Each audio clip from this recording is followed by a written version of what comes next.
What is up, folks? What is up? This is the Comic Hall crew. I don't know what that was with Matt, but welcome and thank you all for joining. Hey, thank you all for joining. We do appreciate you being here. I just want to put a couple of things out there first. Tonight was supposed to be one of our off nights, but I talked to Matt. It's a whole bunch of stuff been going on this week. And trust me, we're not going to be talking a lot about what's been going on, but we're going to approach some things in a different perspective. But I just wanted to get that out there. But first off, I wanted to acknowledge my cohorts, Matthew Odom, photographer extraordinaire. What's up, brother? And Xavier Randall, pop aficionado. Oh my God. Yeah, VV, we are going to bring out the knives, man. And thank you for joining us this season, man. It is always good to have you in. Bleeker, what's going on, brother? How you doing, man? Good to see you. Yeah, we're going to pull out the knives. What's up, Christopher Jackson? Thank you, sir. We appreciate you watching, man. We hope we could bring you some more good content. But like I said, I'm pretty sure next week we are going to be off of streaming. So we're going to make tonight count. Well, you know what's up, Sean. Hey, man. We know the deal with you, man. I want to give a shout out to the Stone Cold. If you're watching, sir, happy birthday. Cool, VV. Well, we're gonna get to it as soon as we can, man. But thank you for joining us nonetheless. So how's everybody doing, Matt X? Y'all good? Man, I'm good. I'm rested after a long 10-hour drive back. I'm glad to be here. And it feels good sitting on the other side tonight. Okay. I wouldn't be able to do it. Hey, Al. Yes, sir. You know he got something on his mind. Do you see how high his cheekbones are right now? Man, Matt is on Clyde 13. Well, that's how you know he got either some I got money. Whether you all stay for the whole show or whether you catch the rewind, Matt went up to Matt's a photographer, and he's I don't know if he's world famous yet, but he's known across the United States. And he was up in Ohio this week at a shoot, and he found some honeypots, like G-Man like to say. So he done bought out half a store while he was up there. All kind of stuff, the first appearance of you name it. I don't know, just throw a name out there. He probably got it. But basically, man, we're gonna go ahead and get this show started. So if y'all familiar with the show, we are going to go with You must be out of your goddamn mind. But my prices are reasonable. What? Oh, there they go. There.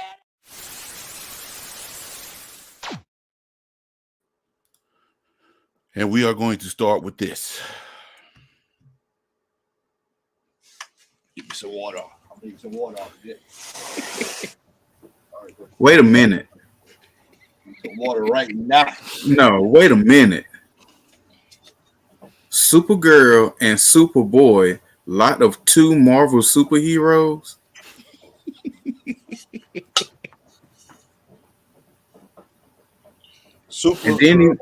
And then even said Fantastic Four. Bro, where the other cups at, dog? Oh my God. No. She ain't even got on boots. She finna go strip. She got a high heel shoe that was on the back. That was in the post. She a down to kill for. Super, I'm glad you picked that up, man. Where the Marvel Hero? A lot of two Marvel superheroes, 7-Eleven cups, Fantastic Four. It ain't no Fantastic Four nowhere. Oh my God. Very good. $49.99. 1975. Man, you realize how many lips done touch these cups? That's $50. Right. You know how much comic been inside of them things? Bruh, bleach, everything, man. Right, exactly. Goodness. What are Marvel heroes, Sean? That's what I'm talking about. Oh my goodness. Oh my goodness. This right, when I saw this, man, I said, boy, they all over the place, man. What's up, who that? But, hey, they influencing bitches. They are influencing somebody to try to buy these cups. Yeah, there's telling somebody. you, man. Hey, you gonna need to be on the heavy under the influence by these cups, boy. Bro. And then they want $50 for them, bro, or make an offer. Oh, I don't get it. Yeah, Ooh, boy. yeah, these folks are insane, man. You I'm went deep telling down it. You went. I told you, man. You be on eBay long enough. You go to the deep end. you, You man. see I'm telling you, this kind of stuff. it is some stuff out here, man. It's like I got a couple, man. They shut down the listings, but I caught like the tail end of it. But I think that the next one might be one of them. Yep. Oh no. No. I'm not. No, we're not buying. They close it. Now I don't know how much a 9.9 is worth. Yeah, those things are rare, But and I'm it's sure there's not perfect. that many on the consensus. But It's perfect, man. $38,000, Like perfection. $38,000, and Like the whole. Magneto said, the damn mystique is perfection. Excuse me, $38,500. Now I couldn't find none of these on the census, so I have no clue. But that's a bit With steep. $30 shift. That's a lot of money, man. I mean, Who bruh, that for? not. He's just waiting to show it so he can help everybody. Hey, all I can say is when I saw this, I'm like, man, this is impossible. And I said it in my Vegeta voice on the inside. You know what I'm saying? So I'm like, this is impossible, man. $38,500, bro. Do you realize for this you could probably get you maybe a X-Men 1 and probably like a 3 to a 5 for probably less than this. I'd rather have that than a Secret Wars 8, a 9.9. That's insane. But I don't know, man. It's one of them influencers like who that said. On to the next one. Yeah, that 9.9 sold last year for 16,000. Really? Mm-hmm. So we shouldn't have gone up that much over the last year. I mean, it ain't like the housing market. X, you on mute, bro. I was just chuckling as I looked at it. That's all. Now, I don't get this right here, man. I don't understand this. I saw that book. I saw that book graded at 98 last weekend for what was it, 200 at the most. That was high end. I'm not getting this. Now I got another one on this list too. It's just as egregious as this one, but I don't get it, man. I mean, how long has this who that said it's not mine? But I understand, man, Secret Wars and all this kind of stuff, man. Mr. Perfect apparently is showing it's got a chewed up piece of gum on the back of the slab. That's what it is. That's what make it so expensive. But I don't get this. Marvel superheroes and them 3 magic words. Nope. MCU first beyond the appearance white pages. That book ain't worth. What's up, Jace? $749.95. No, man. That's a book that nope. I can't get behind that, man. I can't, man, because this book has been in $1, $2 every more book. Yep, MCU soon. That's the selling point now. Yep, that's the selling point now, man. MCU, and they'll throw MCU on a Youngblood book from Image. Like, man, them jokers ain't gonna be nowhere on there. Matter of fact, I do have a Youngblood book on this in this segment. So next one. Oops, actually, this one. Canadian variant, $10,000, 9.8 signed by who? Stan Lee. Double cover. Do me a favor. Click on that for me. Click on the label. Yeah, go up. I want to see the label. Double 9.8. Oh, yeah, that's a little rare there. But for 10 grand, I'll let you decide. Man, honestly, I would have that. I was going to say, you say anywhere from $1,500, $3,500, I can get jiggy to that. 10 grand. Sadly, I don't know, man. I don't know. That's just me. That's just me. Too. That's just me. Now, there are collectors who probably would jump on that, you know. Yeah, but how much of this is the actual double cover, and how much is it Stan Lee's signature? You know what I'm saying? Like, yeah. Granted, Stan Lee's signature is very much wanted by a lot of collectors, but man, I don't know, man. $10,000, just the X ain't kind of steep for me, even with a double cover. I mean, what say you, chat? I'm sorry. He ain't had nothing to do with this book. Yeah, he helped create Spider-Man. What's up, Crystal? When it had 2 grades? It does. Yeah, why I asked you to pull up that is. Okay. That's all right. That's a tough one. That's a book. I would take that book to Heritage first. And see, I would take it to Heritage and see what I get for Heritage. That's just me. I'm sitting here looking. I was like, wait a minute now. Okay, all right, okay. Both of them are 9.8. Yeah. And it still ain't 10 grand worth though. I'm talking about 5 G's. I can see 5 grand. Yeah, I'm gonna say. Hey, again. both covers are both of the cover signed.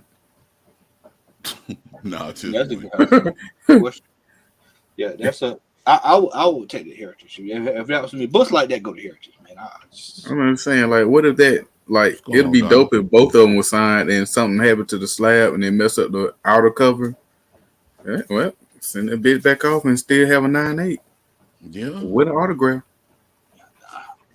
But that's a lot of what else? If I'm buying 10,000, spending 10,000, I'm trying to get X-Men on number 1. Bruh, I'm talking about first doctor. giant size, something like that. Yeah. If I'm gonna put 10 grand in the book, it's gonna be that. If I'm spending 10 grand, you best believe I'm gonna have DC 27 in my collection. It might be the lowest of the lows, but it's gonna be in my collection. Tech 27. Yo, they call it Tech 27. Yeah. Like, not on this. I used to maximum, man, 5. I give you 5, but a penny more. Next one. Actually, I got too many of these up. Is this right? Oh, man, get the fuck out of here, man. Man, come on, bro. Ain't nobody paying for that. Ain't that a new book? Man, get out of here, man. Ain't that like a modern book? Mm-hmm. Yeah, that's fresh. Like modern. Like cheap ass Marvel paper modern. Yeah, that's Sean's favorite type of paper. Yeah. Ain't nobody checking in on that right now, man. Yeah, it ain't con exclusive, man. I can't see paying $400 for that book though. Nope. I refuse to pay for that. Crazy. I don't know. I look at some of these, and that's right, super toilet paper modern. It ain't even a ply. It's like a quarter of a ply. Hollywood Hogan. That's what they be having in high school. High schools and restaurants. Half a ply. Marvel. Oh my paper. God. A quarter of a ply. This is a football or sports reference, but I never. Oh my God! I learned how to decorate a toilet with school paper, and let me tell you, you spent more time trying to decorate that toilet than you did actually shitting. And it's the same quality paper as these comic books. Yeah, this shit is terrible, literally. Oh my God! No, not for this, man. Can't you get all right? I can't get jiggy with it. Sorry. I don't even know. I've never even heard of this right here. This is, yeah. You doing the Matt Odom tonight, man? You find the stuff under the sofa.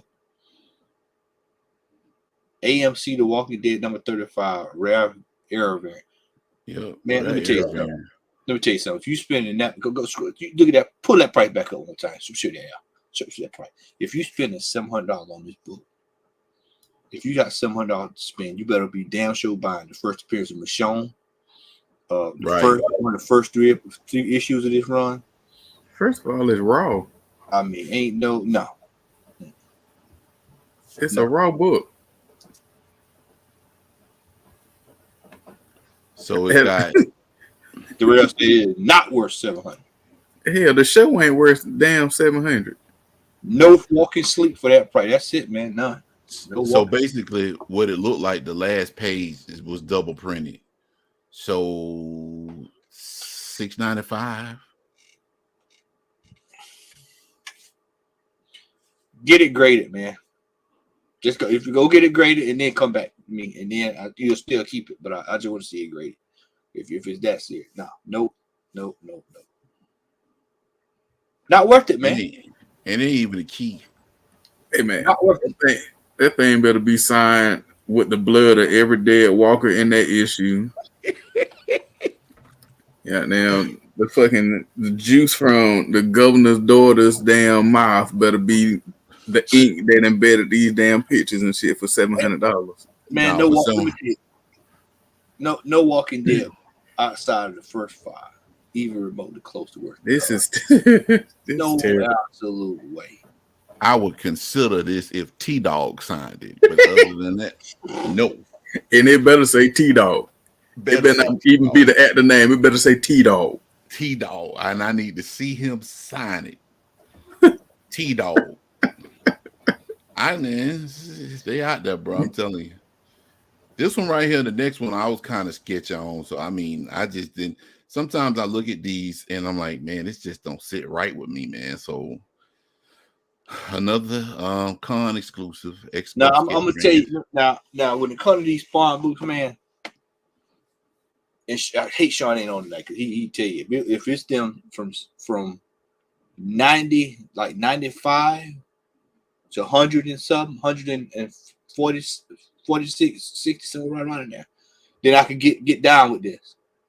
But this is another case of those high, this is before 300, so we're talking probably about 4 5 years ago. It's 20.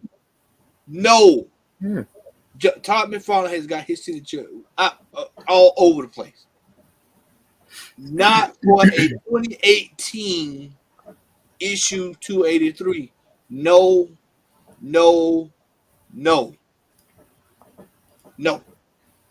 Can't work with that. That last book, Donnie, it was the last page was printed twice. That's all it was. So. Matter of fact, I'll do you one better. I'll do you one better. Hold on, Al, while you do that. Let me do this. I'll do you one better. All right. While you looking your stuff up, I'm gonna go to the next one. I'm going Matt Odom. What was that con variant? Al, that variant. Some kind of it was Spawn Expo variant. I just exited out of here. Come on, man. They ain't even spell graffiti right. I'm gonna take you seriously if you can't spell it. Graffiti. And this look like Invader Zim art. Exactly. And the only thing rare about this shirt, it probably ain't made no more because it's old as dirt. Only thing rare about this shirt is the misspelling of the word graffiti on this bitch. Graffiti. So that's the Image Expo variant, 2018.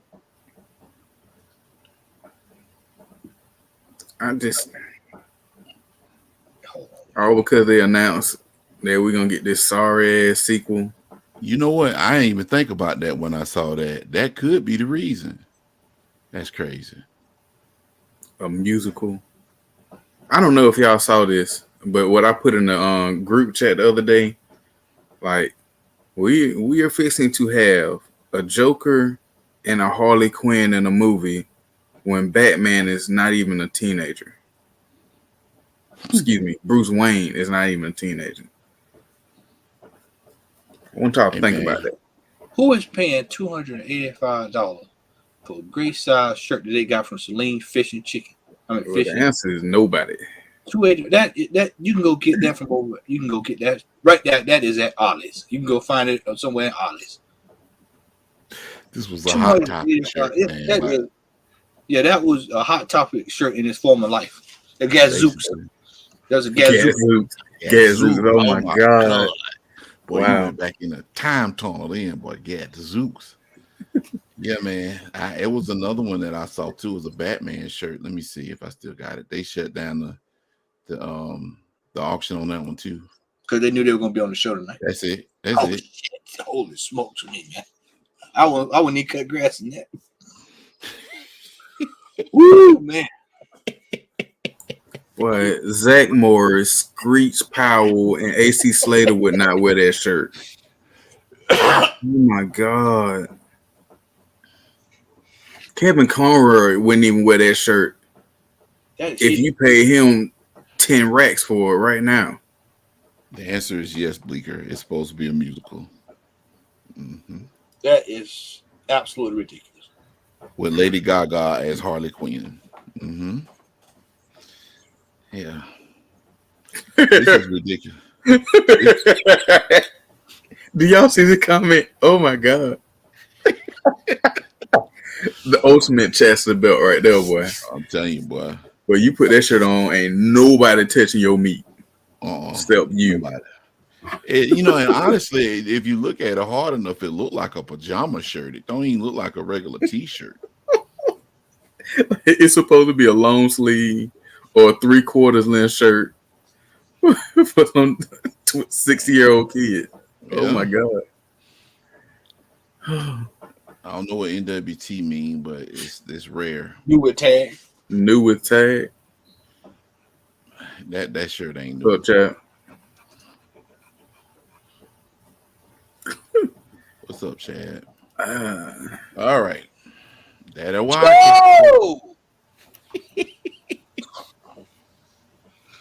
Wildcat signed by Jim. Oh man, please, my word, Lord have mercy. $1,400. My boy said first appearance of Image Comics. First appearance of Image Comics. You see this, bro? You see this shit? You see this? You see this? You see this influencing? Oh my God! This is influencing. Oh stupidity. My God. Influencing stupidity. Look at this. First appearance of Image Comics. OBO, MCU, HTL. And this price firm. Ain't no I'll make. Oh, that is. My bad. It is an offer. And shout out to Chris. Coming soon, Amazon Prime. I just want to know where they at in the book.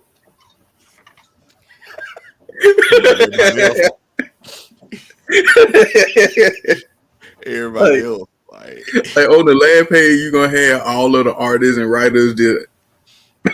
Oh my God! Every Jesus! You have Youngblood, Prophet, Blood Strike, Supreme, all of them. Oh Jesus! Right, that's right, Sean. Go ahead and get them signed, man. And sell them shit. I got like 2 of them. Dollar being fodder, man. I mean, Jim Lee, yeah, he's a prolific, artist, and I wouldn't mind getting his signature on something, but no, $1,400 for a Wildcat book that you can get out of a dollar bin right now. Yeah, no blow ball. We gotta write no low balling. Oh my goodness! And I saw this one too. I'm glad this one popped up. Ain't no way under the blue sun. That book ain't rare because I got 2 copies of it. I got 3. Hey, people in the chat, why these folk be lying? This book is not rare. Furthermore, who in the blue hell is paying $1,400? Now, mind you, I got 2 copies of this book, but probably collectively, I probably spent no more than $80 for both of them. And I'm being generous. All the people change. I only know one person I can think of that even would buy it, and that's because all he does is buy 9.8. But even at that, man, he won't pay this for that.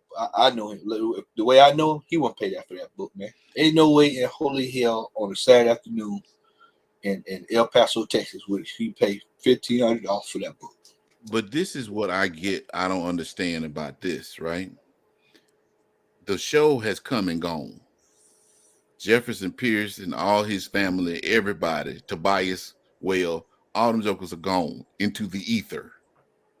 Why is this book $1,400? Even when Black Panther Black Lightning, good Lord, when he dropped on the CW, this book didn't spike like this. This is what you got right here, man. It's somebody his daughter did though. Oh my God.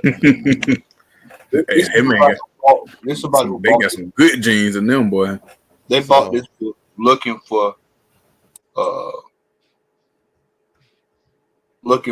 trying to get that 9.8 and they bought into the hype and overpaid. That's all it is, man. Well, somebody apparently, man, is confusing Black Lightning with Luke Cage. Hero. Go ahead. All he knew is black somebody black. So I'm gonna raise the short. Somebody black. Somebody go 1866. Oh my God! This dude is way over his head, man. Like this is no. Yeah, you did. We was in the store. Yeah, you're right. He bought that book the day we were there. I was that day when I met Jarrell. He bought that book, and he put $15, $10 at best, something like that.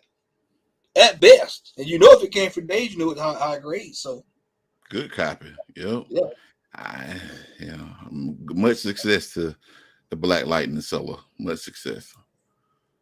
Now this book, I ain't too familiar with this book. I actually did some research on it, and it doesn't look like there's too many of them out there. But look, man. Look, I love Stan Lee. God rest his soul. He's a great man. Did a lot of stuff on the comic book pages and off the comic book pages. But let's be frank, man. There's nobody checking for this book. There is nobody checking for this book. Look, maybe Remo. Remo might be the only person checking for this book. But I'm not checking for this book, man. I love Stan Lee.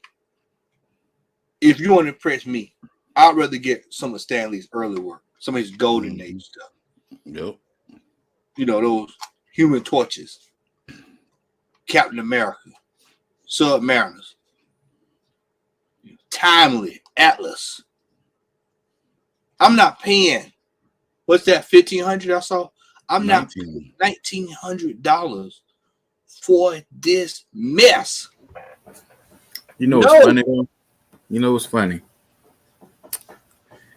Most people sit there and try to jack the prices up based off of Stan Lee's signature. Yep. He's trying to jack the price up based off of Stan Lee's death. Tribute event. You'll be holding on to that book, man. Might well just go ahead and keep that one, brother. Like that's if somebody buy that. I got this ultra non-rare patina Stan Lee pop that I'll sell you for 5 stacks right now. That's right, ultra non-rare. You can pretty much find it anywhere, but hey, y'all spend that money for that. Y'all can buy this from me right now. And I just saw this one. Larry actually sent this one, I think, in the chat. There's somebody who he is praying. Somebody come on in. It is praying. Brother. I want to know why this seller ain't even grade this stuff. Hey, that's your cousin, ain't it, Vigilante? That's your cousin? Look at the name. Look at the name. The real Vigilantes. Hey man, don't put Brandon in that box, man. Hey, Brandon, what you know about this here, man? Hey man, VV don't associate himself with riffraff like this, bro. Don't bro, look, what is this madness here, man? 20 book minute first appearances. You know what? The fool might undersell himself. This is when this is somebody who's just panicking to get rid of the books. Oh man, I'm overpaid. I bought them at the height. I gotta try to recoup on it. Oh man. But aren't these the only two like really valuable books out of this whole lot? All right, so technically for now, go up. One. Those four there. Me personally, I wouldn't even be trying to sell them right now. Yeah, I hold on to them. That's what I said. He'd mess around here and shoot himself in the foot. Like I'm looking at the price, to be honest with you, and the long term, if somebody spent their money on this, they came up. That's just my opinion. Because if this movie blow up, because everybody buying based off of the movie. Well, you already blow up. You're gonna get double blow up because they're gonna show up with buffets and No, I'm talking about. Shut up. With hot sauce. They coming in looking for Black Panther. No, hey man, they gonna be coming in draped like it's gonna be a all white party this year. It's gonna be all white because they celebrating the homegoing of Black Panther. I wouldn't be personally. This is somebody that should drop the ball. I got this book. Yeah, if I were them, I'll hold on to it. That's a dope cover right here, boy. That's that art germ. Remember when I was talking about that this book should have came in as a virgin variant? Yeah. This book is dope. Let them mess around and let them mess around and throw a twist and have T'Challa recast in this movie. Oh yeah. And then we get Storm. Let them mess around and do that. He gonna be sick to his stomach if somebody bought this. Well, maybe that's why he's trying to dump it now for the price he's trying to get for it. Oh, that's what's up, Sean. I get him to sign that. I would like to get that slab or art germ. All right, we got a couple more. It said high grades. How you gonna say high grade? It ain't great. Another Stan Lee signature. Oh my God! See? First appearance of Frenzy, and they ain't really. I mean, she's in the X-Men book with Abigail Brand, but I mean, that's the only thing. This is just the first appearance of the black lady that I know with the dreads. That's it. That's it. No, scroll up. What's on that? So that black lady that look like Cyborg from Teen Titan. Yeah. What's Apocalypse? 6. What's Apocalypse? Is it the next issue 6? That's one him on the cover, right? Yeah. It's with his head on the cover, ain't it? Yep. Okay. Low head, yeah. Yeah, I have a question about it because the reason I asked that is I've seen some weird reason.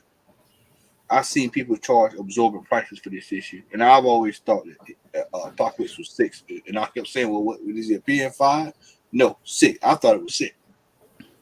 If memory serves me correctly, I want to say that he's like maybe on the last page in shadow, but if anybody in the chat can correct me, please do. Yeah, but I think they don't even show him. He like in shadow. So 6. So X Factor 6 is his full appearance. That's the one with his face is on the cover. Yeah, that's what I thought. I just like I said, 5 is the cameo. Yeah, people try to overcharge on 5, and I've seen a lot of that, man. That show. Was it really just a shadow though? I want to say it was in shadow. I can't remember, man. It's been it wasn't. Wolverine more than a shadow. Yeah, Bleeker just confirmed it. It's the last page in shadow. Oh, I mean, you don't even really see him. Yeah, that could have been anybody. Yeah, it could have been Dolomite. But, right. I saw another story. Got another one. Man, get out of right. Khaled and another one. Get out of here. Did they say custom quote? The appointed host of Asgard. Is that what that said?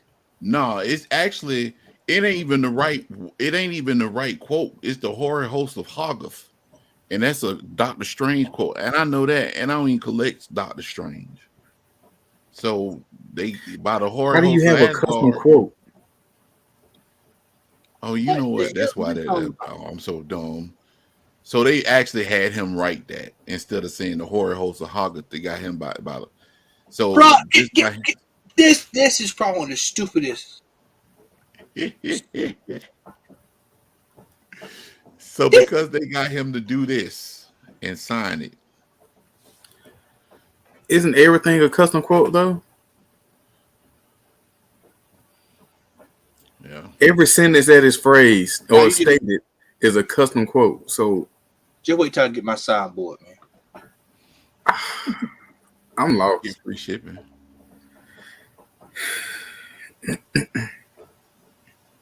All right.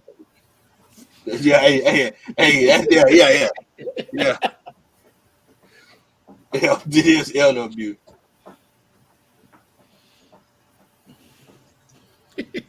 Horse of elder abuse. $3,500 Stanley tribute event. Signed by Stanley. At the bottom. Come on, bro. Come on. Like Sean said, so bad right there. They gonna milk that man, like he said. They gonna milk this man, yeah. And it's a shame.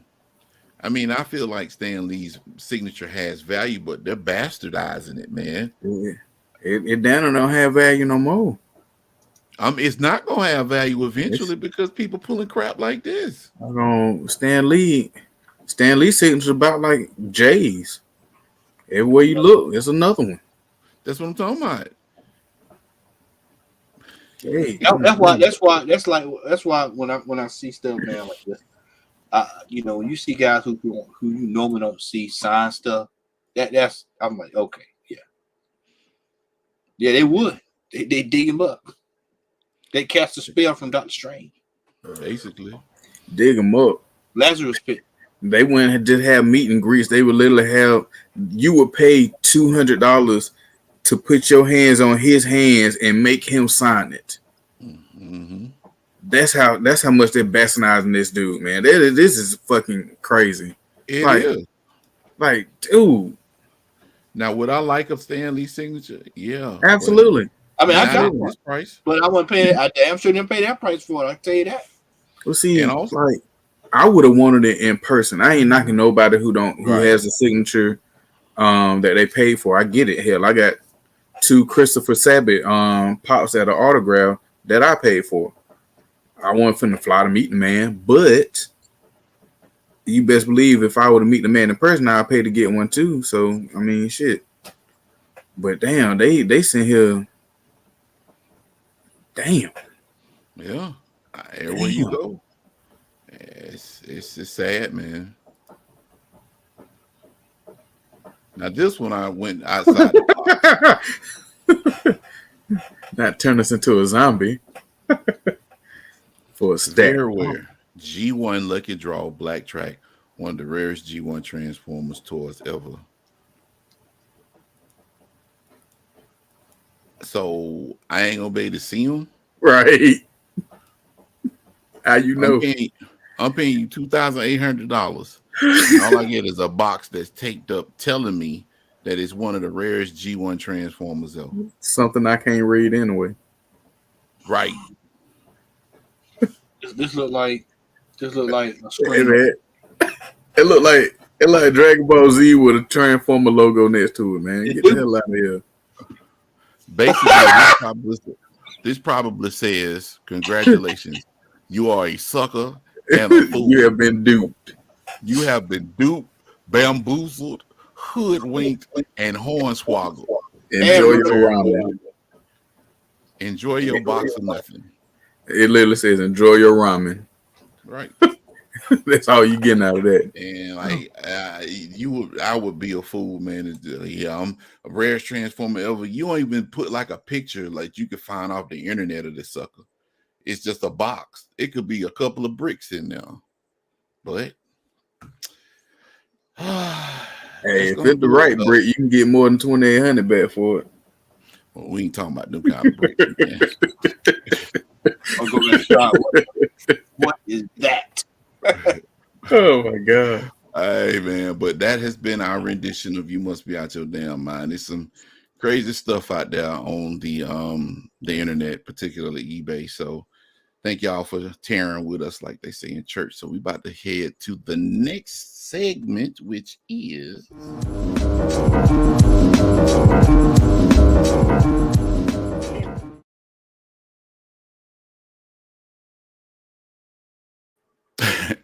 I take a couple of bricks too if I knew I wouldn't get in trouble for them, but I'm gonna have to erase this because I don't want to get in trouble. But anyway, so cover price top 10. Starting with, and this is a brand new list. Well, for the most part, I don't think, but maybe 1 or 2 books from last week is on this list. So I have no clue about some of these books, Matt. So you're gonna have to help me out. So okay, I know what number 10 is. It's called Mind Management. That Yo, book hey man, if it was an extra star screen from the movie, that'll be a dope ass mystery box though. Yeah. I'm reading the comment that VV made. Yeah. Mind Management. That book, man, you could have got that book. I knew this was gonna happen. I would have got mine a long time ago. It's actually a good read. You haven't read Mind Management, read. But yeah, I'm not surprised. I'm surprised it took so long for it to get to where it's at. So is this option? Yeah, it's the option by Netflix, I believe. Mm. Has anybody seen Sandman yet? I have not, but I've been told it's really, really good. Yeah, it's been getting rave reviews. Chat, how many of y'all have actually seen Sandman, and could you give your opinion on it? Yeah, Bleak, did you see it? Because if there's one person in that chat, Bleak would probably be one person that I think would have seen it. I hadn't seen it yet, but I got to re-up my Netflix. After all my stuff went to Disney, I was like, hell with it. Yeah. So number 10 is Mind Management. Number 9 is Star Wars Rogue One adaptation. And let's see. Right. Right. Yeah. First appearance of Cassian Andor. I guess they're gonna show up like what in the next Mandalorian season or something. I don't know. Wow, how? I bought that book when it came out. I mean, if you want to spend $175 for it, be out like Yeah. How would they? I just threw that out there, man. I have no clue. Oh. I was finna, like, my mind went to red. I was like, how would they even do that? Like, hey, I mean, you know. So was she a secret? I can say she a secret force welder too. I mean, good lord. Perhaps they retcon a story. Number 8, Amazing Fantasy #1. So yeah, I mean that was one that cooled off. You could have went and got it. No, all this because they announced who's playing her and Madam Web. You know that's gonna happen, man. The influencing. Yep. You know that's gonna happen. And besides, let's just be frank. If you did not buy this book when you had, this was Buck being high quality. You could have got this for nothing. So now, if you want to go spend $183, knock yourself out, man. I got negative. I told y'all to this day, I still had negative 3 million want in this book. I told y'all last week, if you feel the need that your wallet itching so bad, I got to spend $183. Please inbox us at Comic Hall Crew, and I will give you a list of Silver Age books that you can find for that price. I promise you. I promise you I can get you at least 5 Silver Age books that you can get for $100. Matter of fact, I saw one last week. And I'm pissed I didn't get it. And you could have got Teen Titans #198 signed by George Perez for $150. Bro, ain't no way in hell I'm paying $185 for this. Under no circumstance. Sandman. This was another book. Sandman. Y'all saw what Sandman was going for 4 or 5 years ago. Sandman was pennies on the dollar, man. Mm-hmm. Pennies on the dollar. Number 8 was pennies on the dollar. Buck bins everywhere. Buck bin. This was a staple in the dollar bin. Staple. Who's buying these books at the highest peak, man? No. Somebody is. That's why it's got And 33 weekly units sold. Somebody is. I like Sandman. But no. No. Oh no. Like I said, I would take you a list of the ones that didn't make the top 10. They'll be the books you want. Them the books you need to go after. Yeah. Well, I like Sandman when he was in that feud with Raven. Fool. Old ECW reference. Even flow. I was even flow. The even flow. Beulah McGillicuddy for those who used to watch pro wrestling in ECW when it was uncut and raw. Hey, Bleak, talk about yourself. If they want to buy it, sell it. Hey, Bleak said, "Come on up to Canada. He got something for you." Hey man, highlight what VV just said. Yeah, let me follow that up. You'll get these suckers. Singapore cane or bust. That's what I'm talking about. Raising that roof with Sean, baby. Bang! DDP. That's DDP book, ain't it? Bang. And they can of Bill. Ain't that Bang? That's DDP book, ain't it? Bang. I have no idea, but I'm assuming before even clicking on it that it's option for. Oh, I ain't gonna even worry about it then. So it's 2020, so it's got to be option. That's the only way I can see it coming back. Now I'm gonna let y'all know for those in the chat, because I was buying weird stuff at that time. I might actually have that out there in the store. Yeah. Maybe, but no, I'm good. If I didn't look for it back then, I'm definitely not gonna look for it now. 2020, no, that's a pandemic year, so no, I don't have no. Yeah, I was just finna say you went in those stores in 2020. That might be. It might be one of those books that you know they can get pulled back, and so it's on a handful of them. But I'm not buying. Yeah.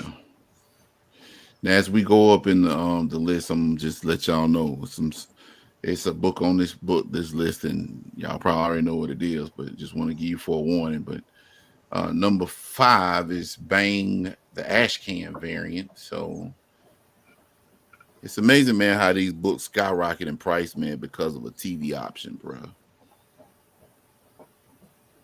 I mean, if this ain't FOMO, I don't know. I don't even know what it is. I mean, it's so much stuff that come out, man. You gotta literally be a millionaire to be able to keep up with all this stuff if you really trying to get into the reselling business.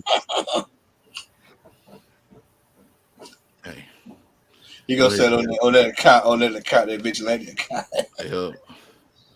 Number 4 is Sandman. Number 8, you just mentioned that one, man. Yeah, you just said it. Yeah. That's the book he was looking for when we had the Great Heist.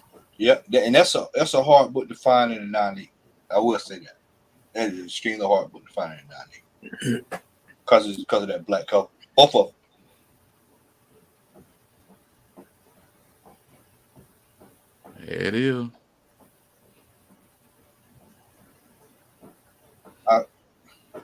That cover is so damn ugly in the first. I mean, I just bro.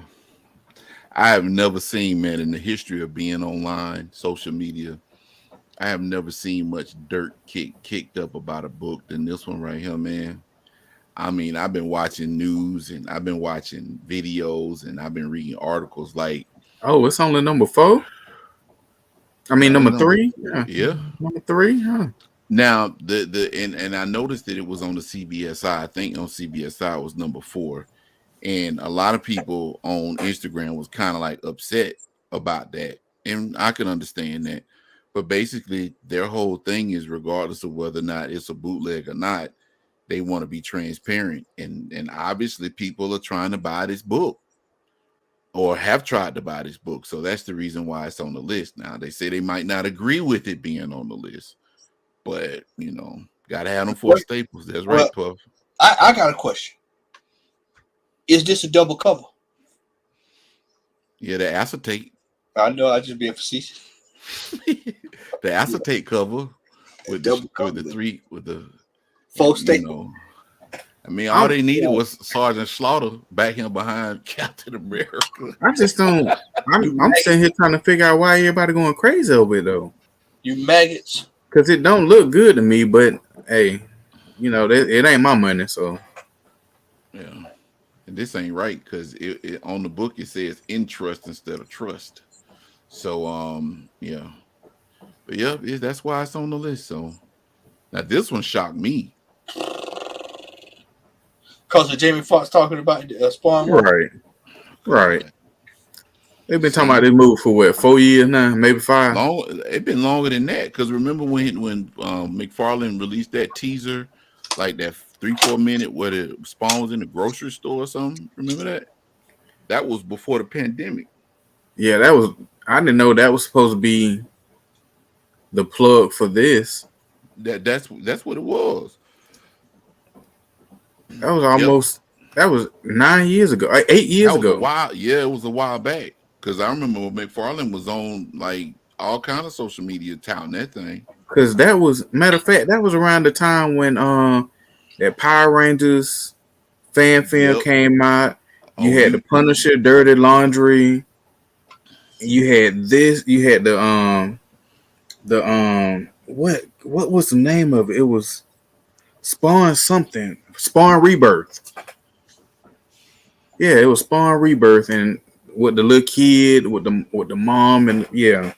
HTF. HTF. Nope. Hard to find. 3 copies of Bang Bang Bang. Feel the bang.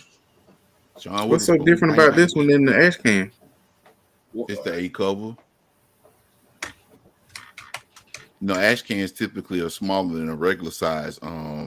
Yeah, I mean, Blake, I'm telling you, man, I've seen Spawn. I bought some in Spawn #1 when it was, 15, 12, 20, 10, 15, 12, 20. You mean it wasn't? You didn't buy the one that was purchased for 40 and tried to be sold to you and me for what? What was he asked for? 180? Was it 180 or was it 140? He asked me for 80. He went up on y'all. Oh yeah, he tried to get me for 140. Yeah. Macon, Georgia, y'all. I'm good, bro. $1. He was like, I'm good. Macon, Georgia. He bought the whole collection for what, 40, right? Mm-hmm. From what y'all told me. Macon, Georgia, y'all. We talking about Macon. We talking about our hometown. So, All right. So before we actually leave cover price, I want to touch on something that I touched on last week. Now, if you watched this last week, we went over the top 10. If you watched the replay, there was a couple of books on there that I really had concern for. One was the Avengers 287, I think, and the other one was X-Men 200. Now, as odd as it was for those two books of being on the list, they were on the list because of the cartoon with Magneto wearing that ugly ass purple suit on the cartoon. It is ugly, and I own the book. And then Avengers 287, which is part of the Kane Dynasty, which, of course, during San Diego Comic-Con, they released some information as far as an Easter egg that was in Hawkeye. So one of the editors on Cover Price decided that they were going to put out an article. The name of that article is Comics Not to Buy After San Diego Comic-Con. And as look what have it, Uncanny X-Men 200 is on that list. You mean to tell me not to buy that because it's part 3 of an ongoing storyline? Basically. I don't understand, man. We like I said, this whole spec thing is ridiculous. I don't get it. I don't understand why some of these people throw stuff out there to the wall and make it stick. This book should have never been on their top 10 list in the first place. All because he got this suit on. This is ridiculous. There is absolutely no long-term value in that book. Secret War. None whatsoever. I don't know why this one actually. This was on the list too. I don't know why it actually pulled up when I clicked on that, but it's neither here nor there. Right now, we don't even know which Secret Wars they're going to use, although it's leaning towards this one. But even still, we don't know how much of this story is going to be used. There's one thing that I've been seeing, man, a lot, and me and Larry talked about it earlier, is how Marvel will use the name or title of a book or series. People automatically jump on it. Case in point, that Thunderbirds, man. We're not going to see that team in that comic book on the big screen. We might see a couple of characters, but for the most part, it's not going to be that entire team. And I use another point, Clandestine and Miss Marvel. That team that they call Clandestine on the show was nothing like the Clandestine team in the comic book. but that book went up in price. It's sickening. But Secret Wars, Uncanny X-Men 200, Daredevil 227, those three on there. And I guess because of the Daredevil TV show, this book actually started getting some buzz too. Ridiculous. Yeah, I remember we talked about 227. That we full ass. Yeah. No. Crazy, man. I mean, you could have got first. I mean, for what people paying for 227, you could have put half of that together and got first appearance of Electra. Right, VV. Yeah, there's an article on Go Collect that makes sense, and that was, and I knew it didn't sit right with me when I first saw it. I'm like, this is ridiculous, man. Just because he has that costume on in the cartoon, that warrants that book to shoot up in price. And what was the average price that book was going for? Like for a graded copy, like almost $200 or something. Which one was that? That X-Men 200 went like $183 or something. Insane. Completely insane. All right, folks. So we done made it through another segment. Was there anything you want to check out on any other site, Matt? No, I'm good, man. I'm good. Okay. I don't want my head. All right. What it already is. Okay. I mean, it's ridiculous. Some of this foolishness. Like I said, it's madness. That whole X-Men deal last week was ridiculous. And you have folks defending that madness. Oh yeah, most definitely. Hold on a second. I'm having some technical difficulties, people. I don't know what's going on. Hold on a second. Well, you know, you got people that's going to defend what they spend their money on foolishly. You know what I'm saying? Oh yeah. Oh yeah. So I'm gonna keep the share up because we got a couple of things I want to hit real quick, and then we're going to our main event. So.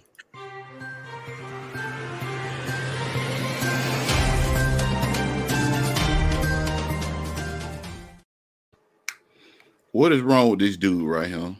This dude here is a madman. Lunatic fringe. The elevator does not go to the top. Straight jacket. Elevator don't move. I mean, this guy here has got some serious issues. I mean, even flow DDT. I mean, you can tell this man. You can tell this person was a spoiled brat growing up. Got their way, got everything they wanted, and now you give them money and they don't know how to act. That's all that is. A cult. Let's just say, I hate to throw race into this, but the shit that he doing, let's just say Idris Elba did it. That motherfucker get crucified. That motherfucker wouldn't have been able to run from the law like he did, like this person did. Now he done kidnapped some people, haven't he?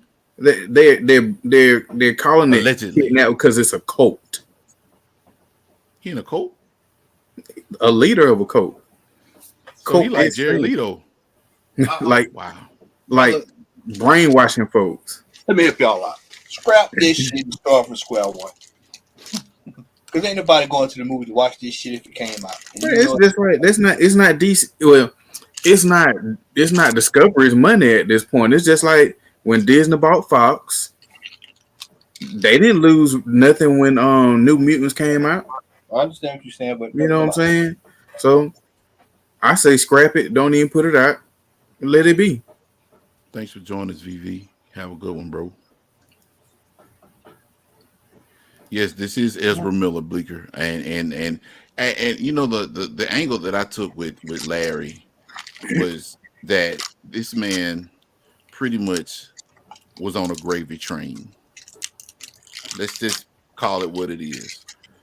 And even though the DCEU at this point is nowhere near the magnitude as, you know, the MCU, this man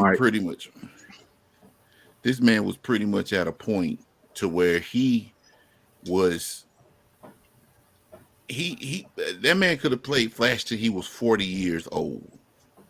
and he would have been guaranteed money provided that the movies did well.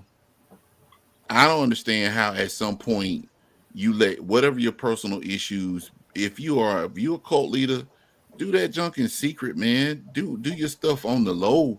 And I'm not condoning anything like illicit, but man, come on, dude. You pretty much had a cush job that could have written so many checks.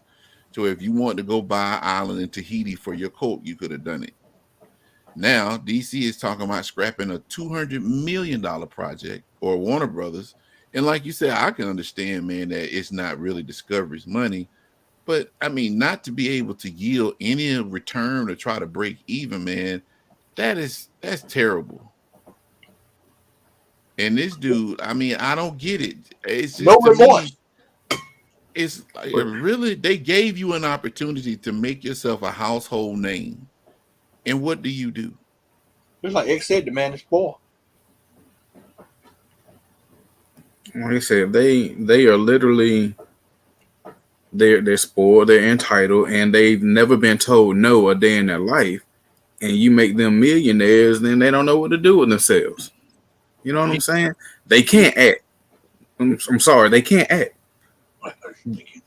Like, what role has this person done that was considered a good role? If you look at Batman v Superman and Justice League and the Snyder Cut, this and that, the only good thing that they've done is literally the dream sequence. And all he was doing was screaming Bruce. Like he said Bruce like 3 times, and then no, I'm too late, I'm too early, or whatever. And then went back into the future. Like, come on. And then when you look at the Fantastic Beasts movies, I think I said this on Vivi's show yesterday. Like, what?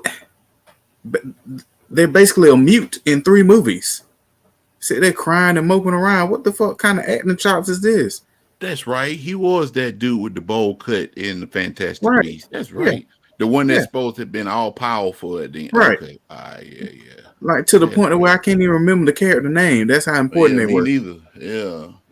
You know, and outside of that, what else did they do? I damn sure don't remember them in nothing else. I know they killed another The Stand. They killed that from happening. Yeah. Well, I'm with Matt. Go ahead. No, I was just gonna say, when you got a fucking fool like this that's causes I almost said Stanley, Stephen King, who normally doesn't get behind anything that's being like any of his writings that are turned into live action anything. He's not really behind a lot of that. He was all in on this, and this cat fucked it up for everybody. So fuck them, fuck him, fuck her, whatever they want to be called. Fuck them. What up, Dope Comics? GC, what's up, brother? Yeah, I think at this point DC needs to. I mean, Warner Brothers Discovery, they just need to cut the losses, find Kevin Feige, and start over, or start from the Black Adam movie. However they're gonna do it. Go ahead and work that 10-year plan, put in fruition, and keep it moving. Because between this dude and Ray Fisher, man, it's like too much drama. Easy Street, man. Just Easy Street. And Ray Fisher, I don't even want to talk about that bitch. This motherfucker, he's so worried about crying about fucking Justice League. He ain't did no other work. None, not the first. Nothing. You mean to tell me you did this one movie, and you basically 2, but you did this movie and you want to sit here and harp on how bad they treated you instead of looking for other work to do, bruh. Hey. I mean, it might be some truth in what you're saying, but if you ain't been hired to do nothing else, bruh, I see a lot of you in this, not them. Mm-hmm. And he might not be back for Cyborg when they don't need to be, because he sucked. Hey, bro, he sucked. He sucked. Jared Leto sucked as a Joker. I don't give a fuck what other cuts they got out there. It's gonna be trash. if you're don't blame it on the writers and the directors and this and the other, bitch. You did it on screen multiple times, so that means that you can't act. I'm sorry. Fuck it. I'm just saying, I see turds do better acting floating in water than these motherfuckers did in the DCEU. Oh yeah, CDC. Yep, this is probably the only time we're gonna talk about this whole fiasco, y'all, on the show. I want to bring it up because this actually dropped yesterday. CGC changes policy on Clayton Crane and Black Flag acetate covers. So basically, they're going through the Acetate-gate, all this kind of stuff, and talking about it, which everybody in the chat should already know what's happening in this stuff. So basically what I wanted to point out, CGC has continued to get criticism from collectors and grading copies. Ultimate Fallout 4 Black Flag acetate without noting a change in the grade, the color of the slab, or the additional staples outside the original manufacturing process, while other covers created have received a different treatment. So today, CGC moderator Mike posted on the CGC boards a new policy and an explanation and a new CGC format. We feel it's important to provide transparency on how CGC arrived at our method of certifying Clayton Crane's Ultimate Fallout comics with the attached acetate covers. For us, this was an unprecedented item to grade, I bet. After Mr. Crane spoke to us prior to the C2E2, the rules we applied to his books. Additional cover had to be created by an established artist in the industry. Comic to which the cover was attached to had to contain a cover by the same artist. A copy of the comic was attached. Cover had to be submitted to us for inspection prior to certifying any copies. Now, mind you, from what I've heard on the internet, on YouTube, a lot of these books were actually graded before the actual convention started. So, they had to have been booked in order to have them at the show. Right. So all this is kind of like, I'm assuming CGC is trying to save face because, you know, in a lot of people's eyes right now, they're mainstream, you know, what you call it, Matt, main doo-doo stain. Main doo-doo stain. It's like when little kids get caught with that cookie in their hand by their parents, knowing they ain't supposed to be in the cookie jar, and you ask them, do they have a cookie, and they still sit there and say no, even with the cookie in their hand. It's the same type deal. Yeah. Now, like you just gonna go ahead. They gonna save face regardless because they already think what they doing ain't wrong anyway. Right. But this is another piece. Given the recent circumstances, we've made adjustments to the labeling originally used for Ultimate Fallout exhibit in the acetate cover. Going forward, any copy submitted to CGC will display in the label text, "In God We Entrust," which is the misspelling. Acetate artist cover attached with 2 staples after manufacturing. The books will still be allowed to receive a universal label.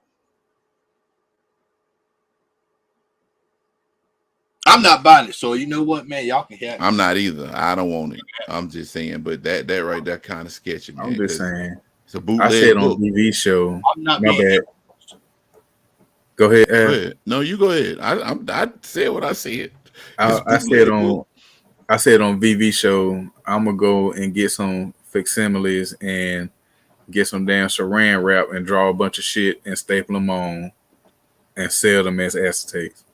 Bro, that's just like if the Comic Hall crew blew up and we went out and bought a whole bunch of Youngblood #1s and fixed the feet and then put an acetate cover on it. Talking about we don't even fix the feet. We draw the better feet on the clear cover that goes on top of it.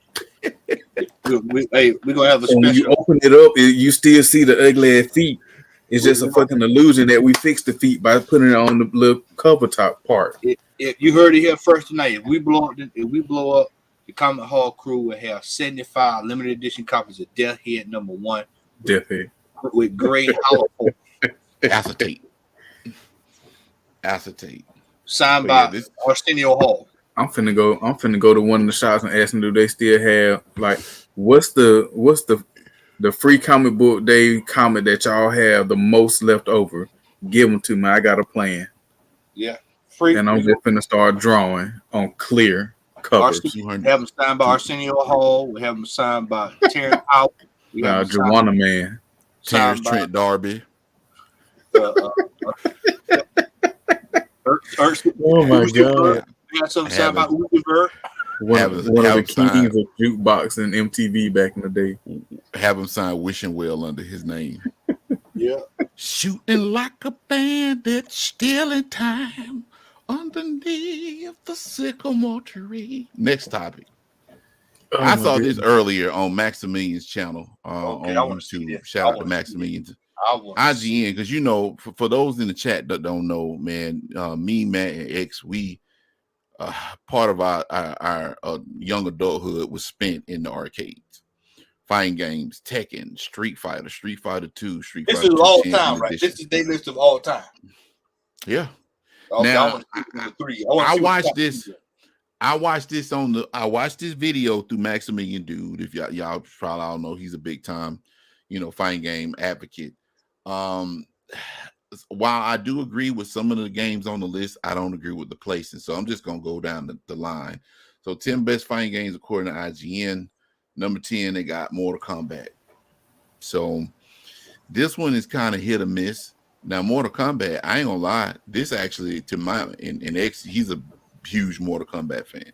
But to me, this put NetherRealm or the MK property back on the map. Up until then, they were kind of floundering with Armageddon and what was the other one? Deception with Onaga. Shaolin Monks. Now, Shaolin Monks was cool, Meat. Yeah, but there was a lot of them offshoots, Conquest and shit like that.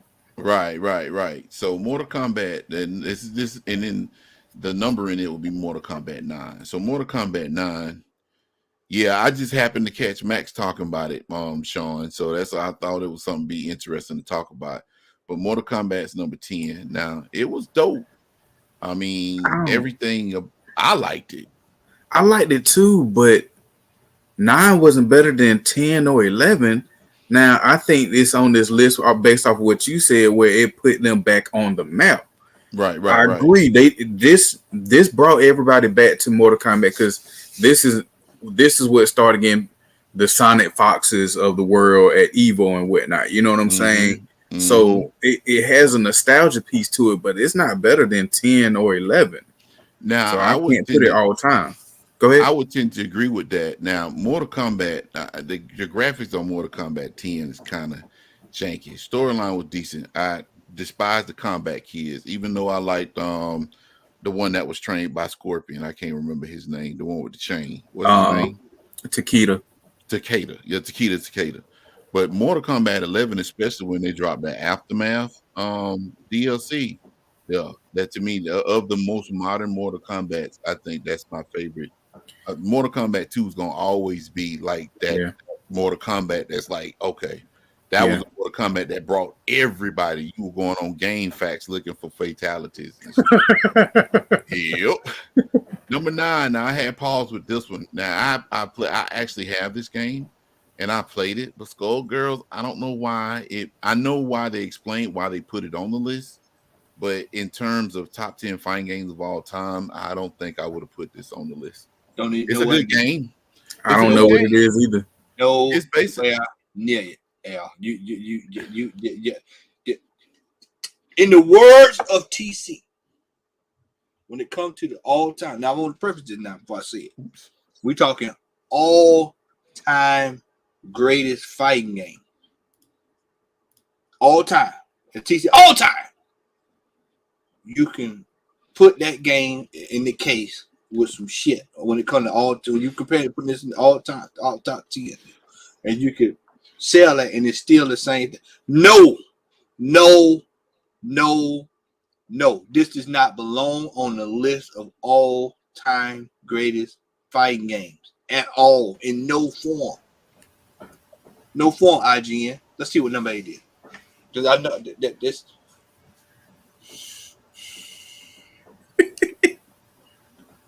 The only reason I side on this is that's too fun. This is another one that I don't know that should even be. I would have put one or two on here before I put 5 on here.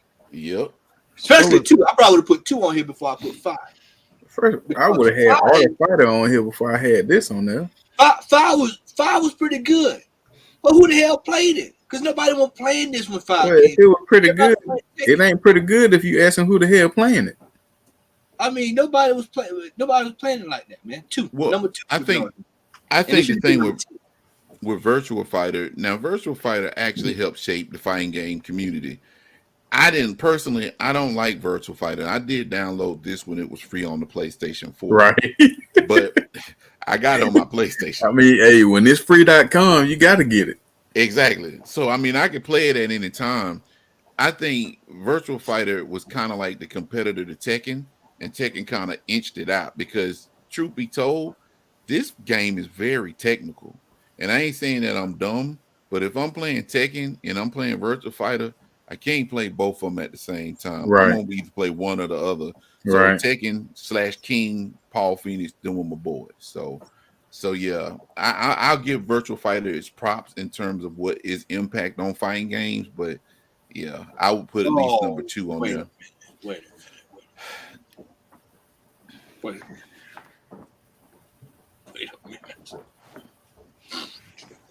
IGN. What 24-year-old are making lists at IGN, man? I want to know. What 24-year-old made this list? Yeah, somebody else. Yeah, I mean, clearly. Because there's no way you're going to tell me 1 or 2 is not on this list, but y'all put the most modern Killer Instinct on this list. If I had to use Killer Instinct, I would have used Killer Instinct 2, and I would have put it probably at number 10 or 9. Because can't lie, Killer Instinct when it first came out, even though all the characters were parody characters and all that kind of stuff, Killer Instinct, but we were in the arcade playing the hell out of that game, like for real. Well, the first time I saw an Ultra, I can remember the first time I saw what's my boy Combo, TJ Combo. Oh yeah, TJ Combo. First time I saw his Ultra, ooh. And then he had an ultimate. I mean, he had like an infinite at one point before they patched it. Man, I'm telling you, we stayed on the Killer Instinct cabinets 1 and 2, you know. But like I said, I would have put Killer Instinct 2 for, you know, its innovation at the time. Because you think about it, man, the Killer Instinct 2 arcade cabinet wasn't nothing but an N64. It was you know, only from Nintendo Ultra 64. That's what the cabinet said, you know. But I like the Killer Instinct on the Xbox because I have it, but I would have put Killer Instinct 2 on the list. So they almost oh my god. Hey man, so for all the new viewers of the Comment Hall crew, go look back. I like to go look back to 2014. When 2014 this shit came out, 2015, we did a whole show. That is one of No. You talking about Infinite. This is 3. Okay, I was gonna say, boy, that is no. This the one that had this the one that had Deadpool grabbing the energy bar and beating you and shit with it, and had Dante and Virgil from Devil May Cry. You know what? This not Marvel vs. Capcom 2. Yeah, Iron Fist was in that one because that's when they Ultimate was when they did that DLC that took forever to come out because of that earthquake over in Japan. Yeah. It wasn't an earthquake in Japan that seized it. It was a trash ass game. That's all that was. I mean, Ultimate Marvel was decent. You know, it ain't. I'm gonna tell you like this. It ain't as good as Marvel. Oh no, I'm thinking about Infinite. Well, that was trash all the way. Yeah, I got you. Yeah, through and through. That game was putty old garbage. But when my son told me to take this back, it's only been 2 games my son has ever said take it back. Marvel's Capcom Infinite and Cyberpunk, whatever the numbers are, 2027, whatever. Yeah. He said this is terrible. Well, when they omitted the X-Men and all that, you know. I told you, if they want to go, if y'all want to see it, go back and watch the rant. We did that was back when I think we had just met Sean. That was I think we were talking about that Year 2. That was one of the greatest rants of all time. That boy, we roasted that game. Wait a minute, man. Look, man, I like 13, but come on, bro. Y'all know the internet was broke just like everybody else, and y'all know this game. Wait a minute. Anybody that was in the arcade in the 90s, no. Whoa. This entire list is based off of online gameplay.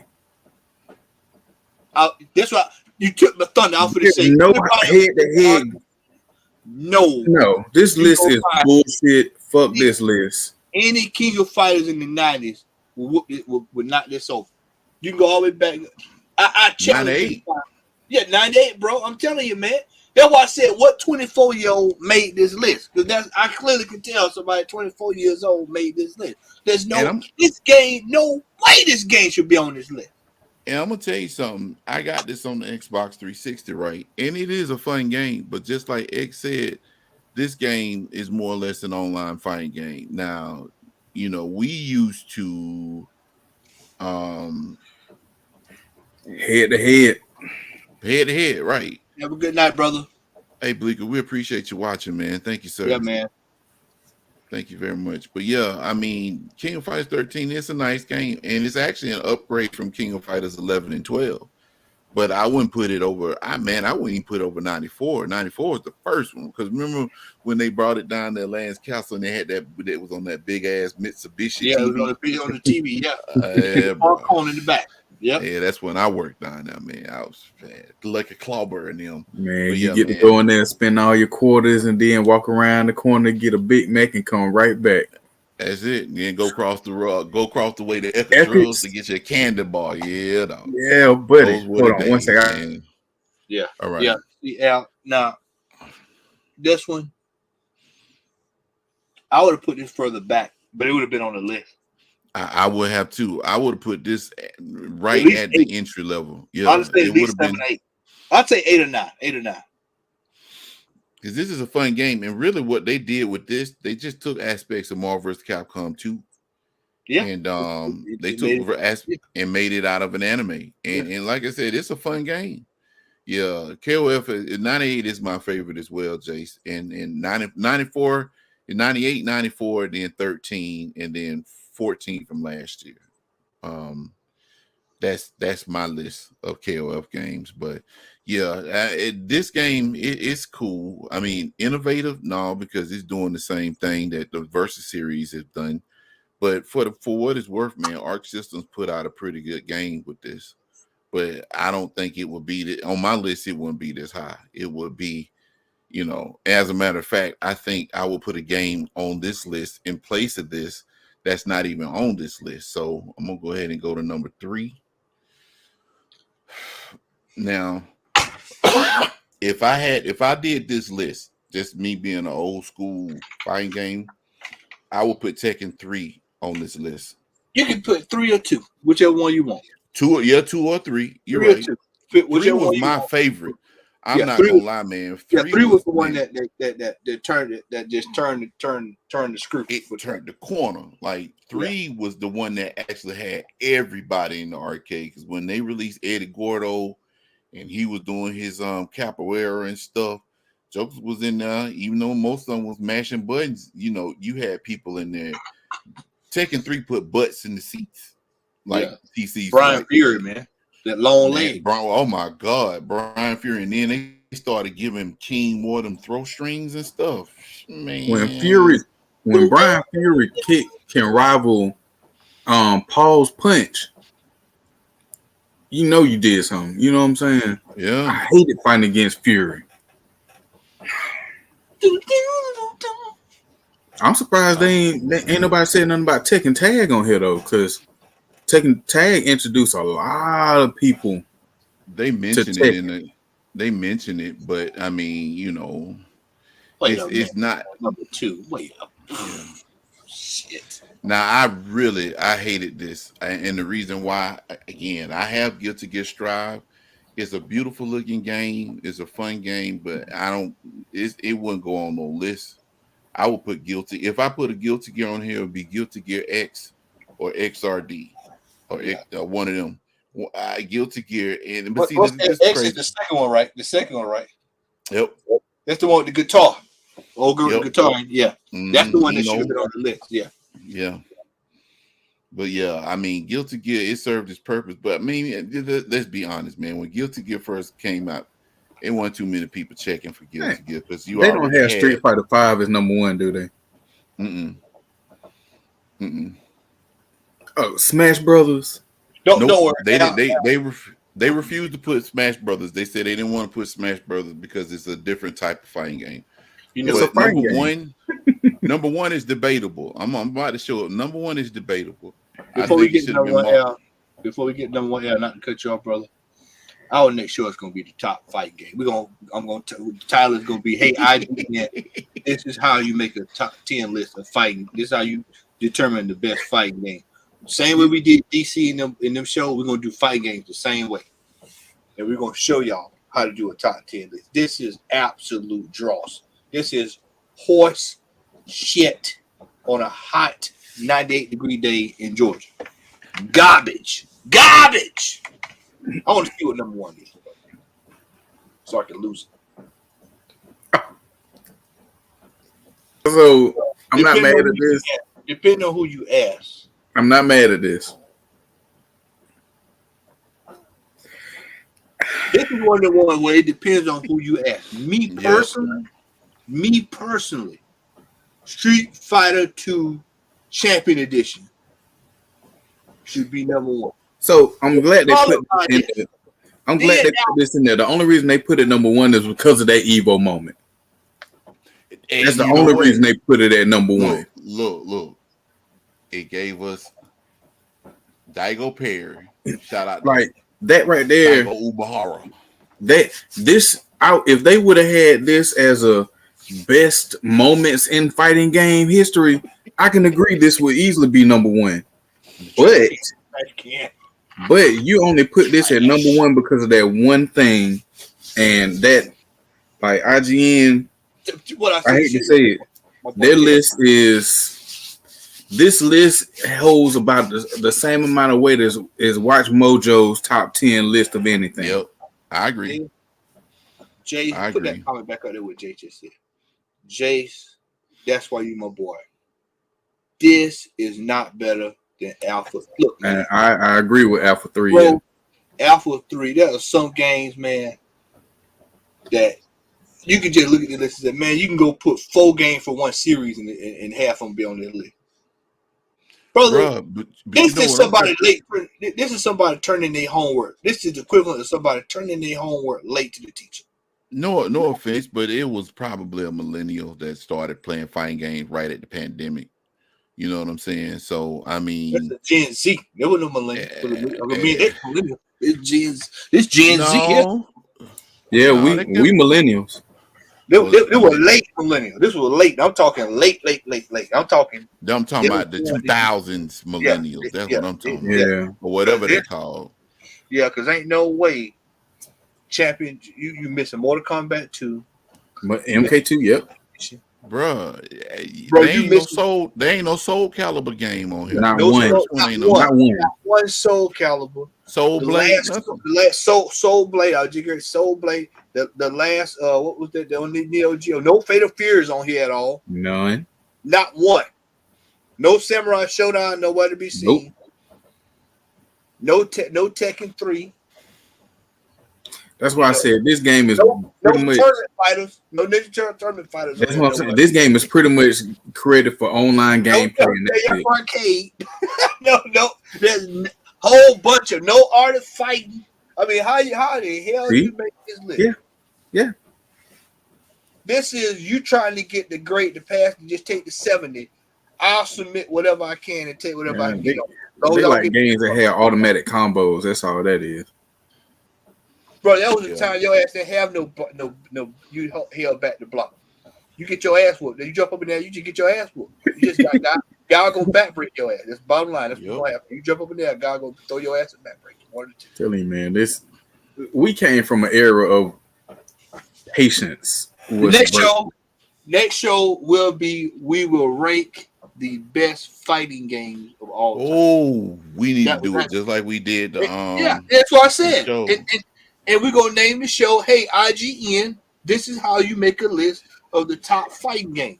But what we need to do between now and then, we need to basically set our criteria based on why we're putting, because we don't want to put, what's the name of that game, the fake Mortal Kombat game, Tattoo Assassin on there. Oh my God! Like, we want to put that garbage on there. But yeah, that'll work.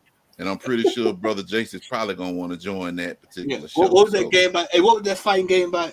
Fighting Heroes, Data East. Is that it? Oh, you talking about Fighter's Destiny? Fighter's Destiny, yeah. So I got a question: are we gonna have Soul Calibur on there, and leave our Battle Arena to? Chill out. Hold on. Are we gonna have Soul Calibur on there and leave our Battle Arena to Shinden? This is what we gonna do. We gonna man, it's a lot of fighting games. So what we probably gonna have to end up doing, we might have to break that show down in like as far as decades. Yeah, because between Street Fighter and Mortal Kombat, it was a lot of games that came. Well, actually, not really. I would say between Champion Edition and Mortal Kombat 2, it was a lot of games. But we can't put no riffraff on the list. So some stuff just gonna be omitted because it's just garbage. You see, the main reason I asked that because Battle Arena to Shinden is basically Soul Calibur 1 or Soul Calibur 0. A lot of folks didn't realize Dynasty Warriors was a fighting game when it initially came out. Yep. Man, take a swig of my chin. It's gonna be some heated debates in that. Well, y'all heard it first. When we come back from our little sabbatical, we're gonna do video games, fighting games, and it more than likely gonna be a 2-parter because that'll be a 10-hour show, man. We talked about everything. So yeah, I forgot about Dead or Alive, Jace. Yeah, Dead or Alive nowadays, man, ain't nothing but a cash grab, man. They put so much money in this swimsuits for them waifus on there, man. It ain't even funny. All right, folks, we about to hit this main event up. So let me get everything queued up, and we about to get this show started.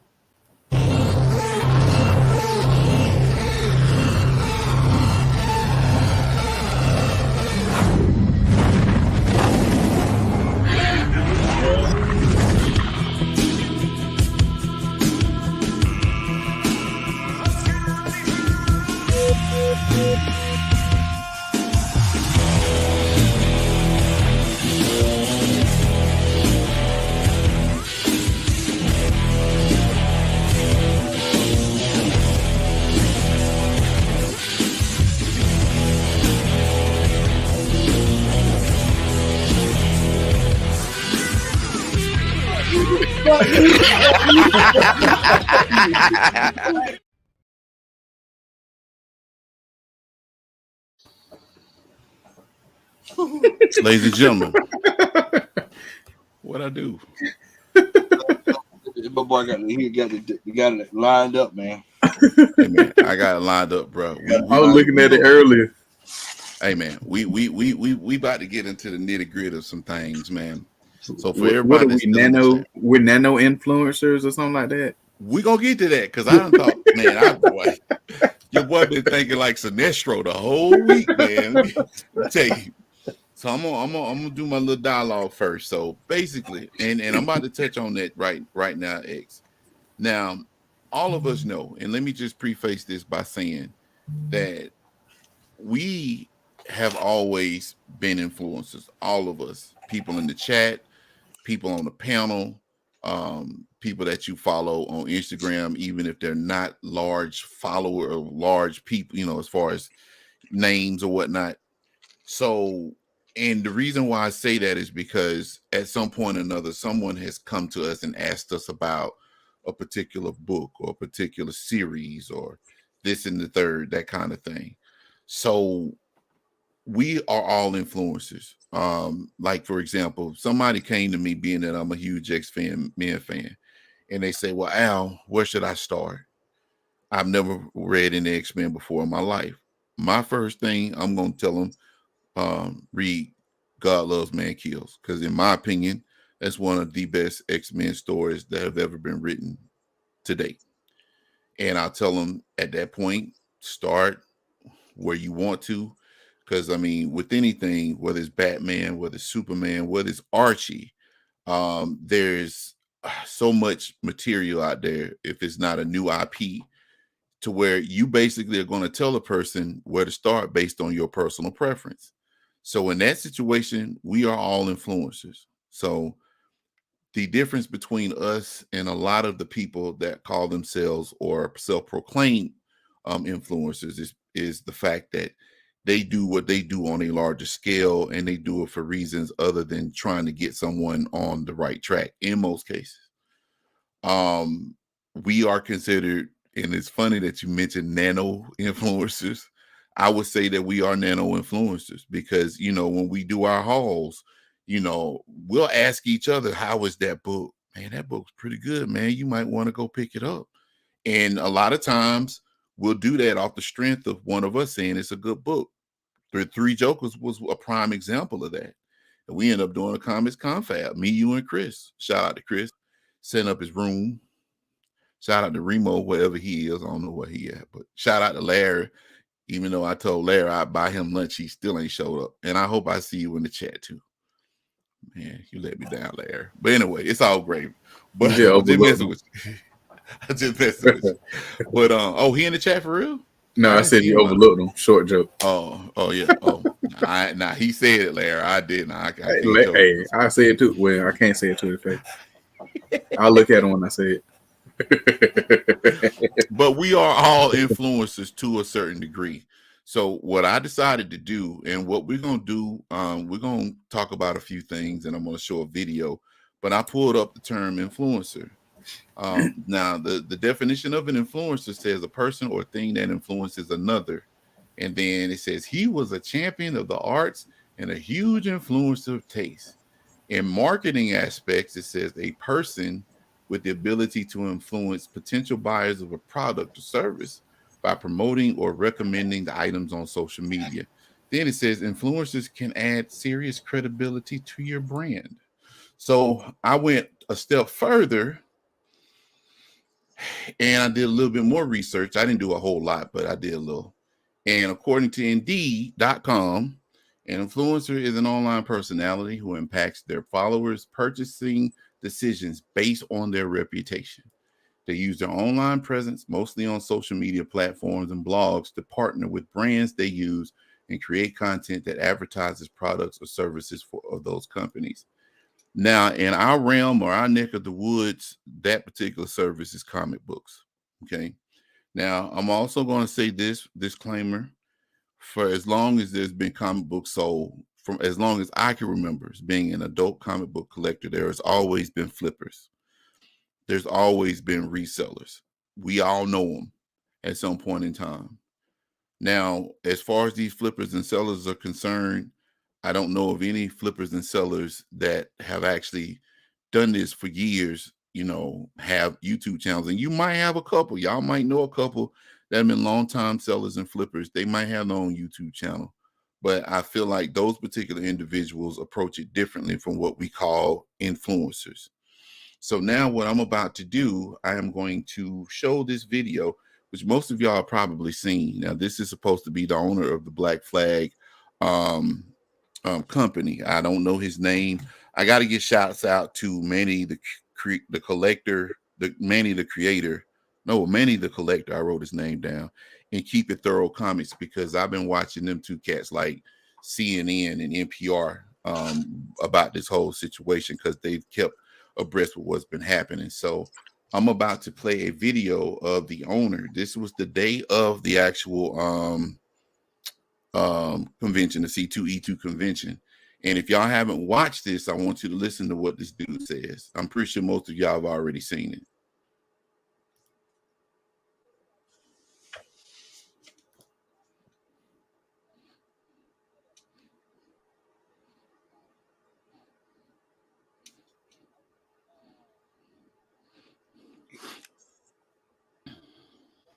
You got the volume there? So what, Matt? The volume. You put that volume? Oh yeah, it's supposed to have volume. Hold on. Yeah, we can't hear the volume. Get out of here. That gummit. I hear it in my. Unplug your headset. Yeah, unplug your headset. Yeah, just during the video. Hold on.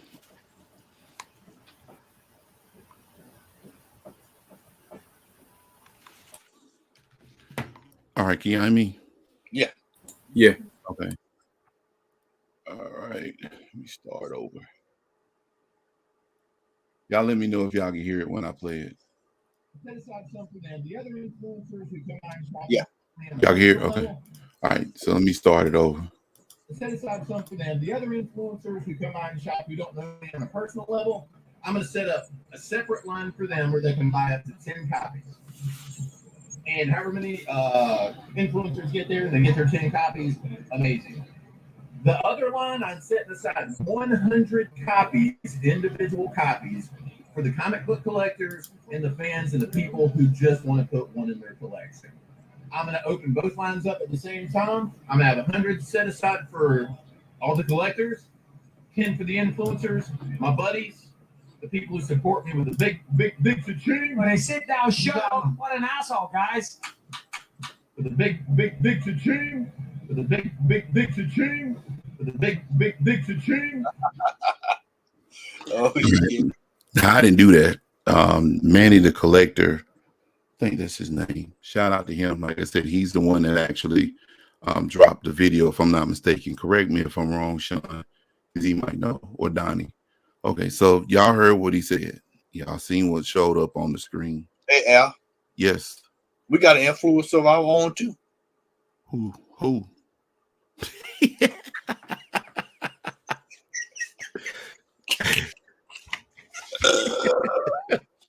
Carry over, man. Okay. All right, cool. All right. So I'm going to drop a question down at the bottom of the screen.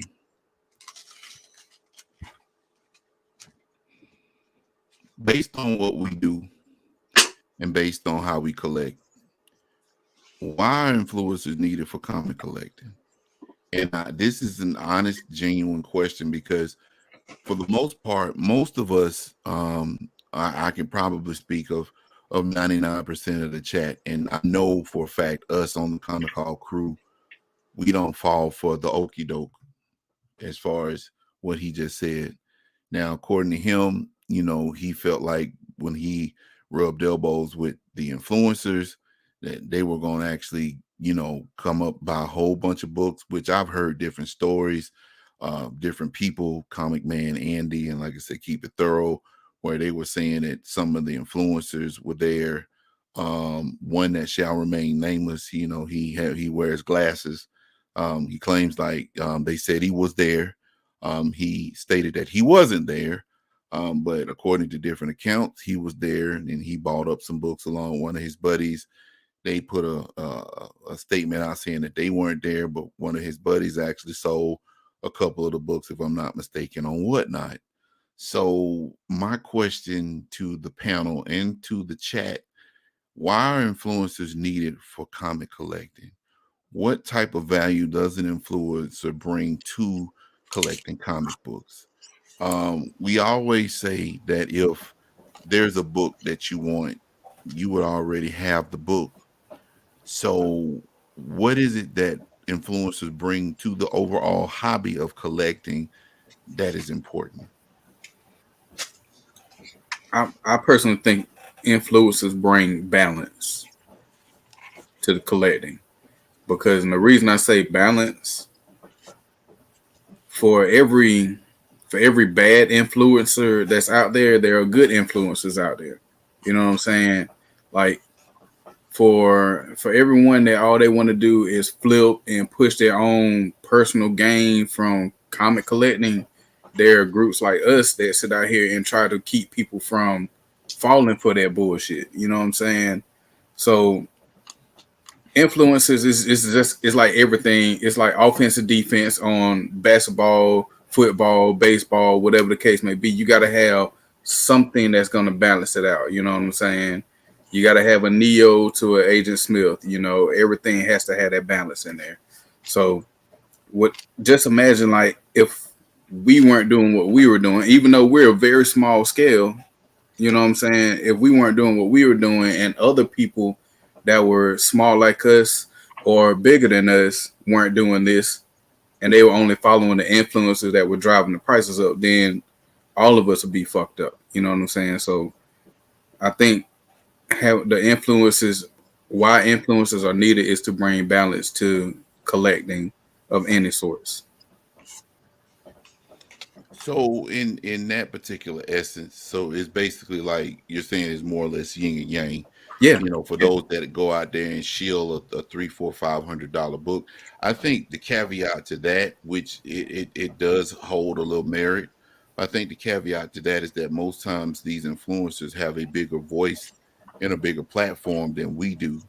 All right. There's one in particular, I'm not going to say any names, but according to various sources, this particular influencer bought 89 copies of that Ultimate Fallout 4.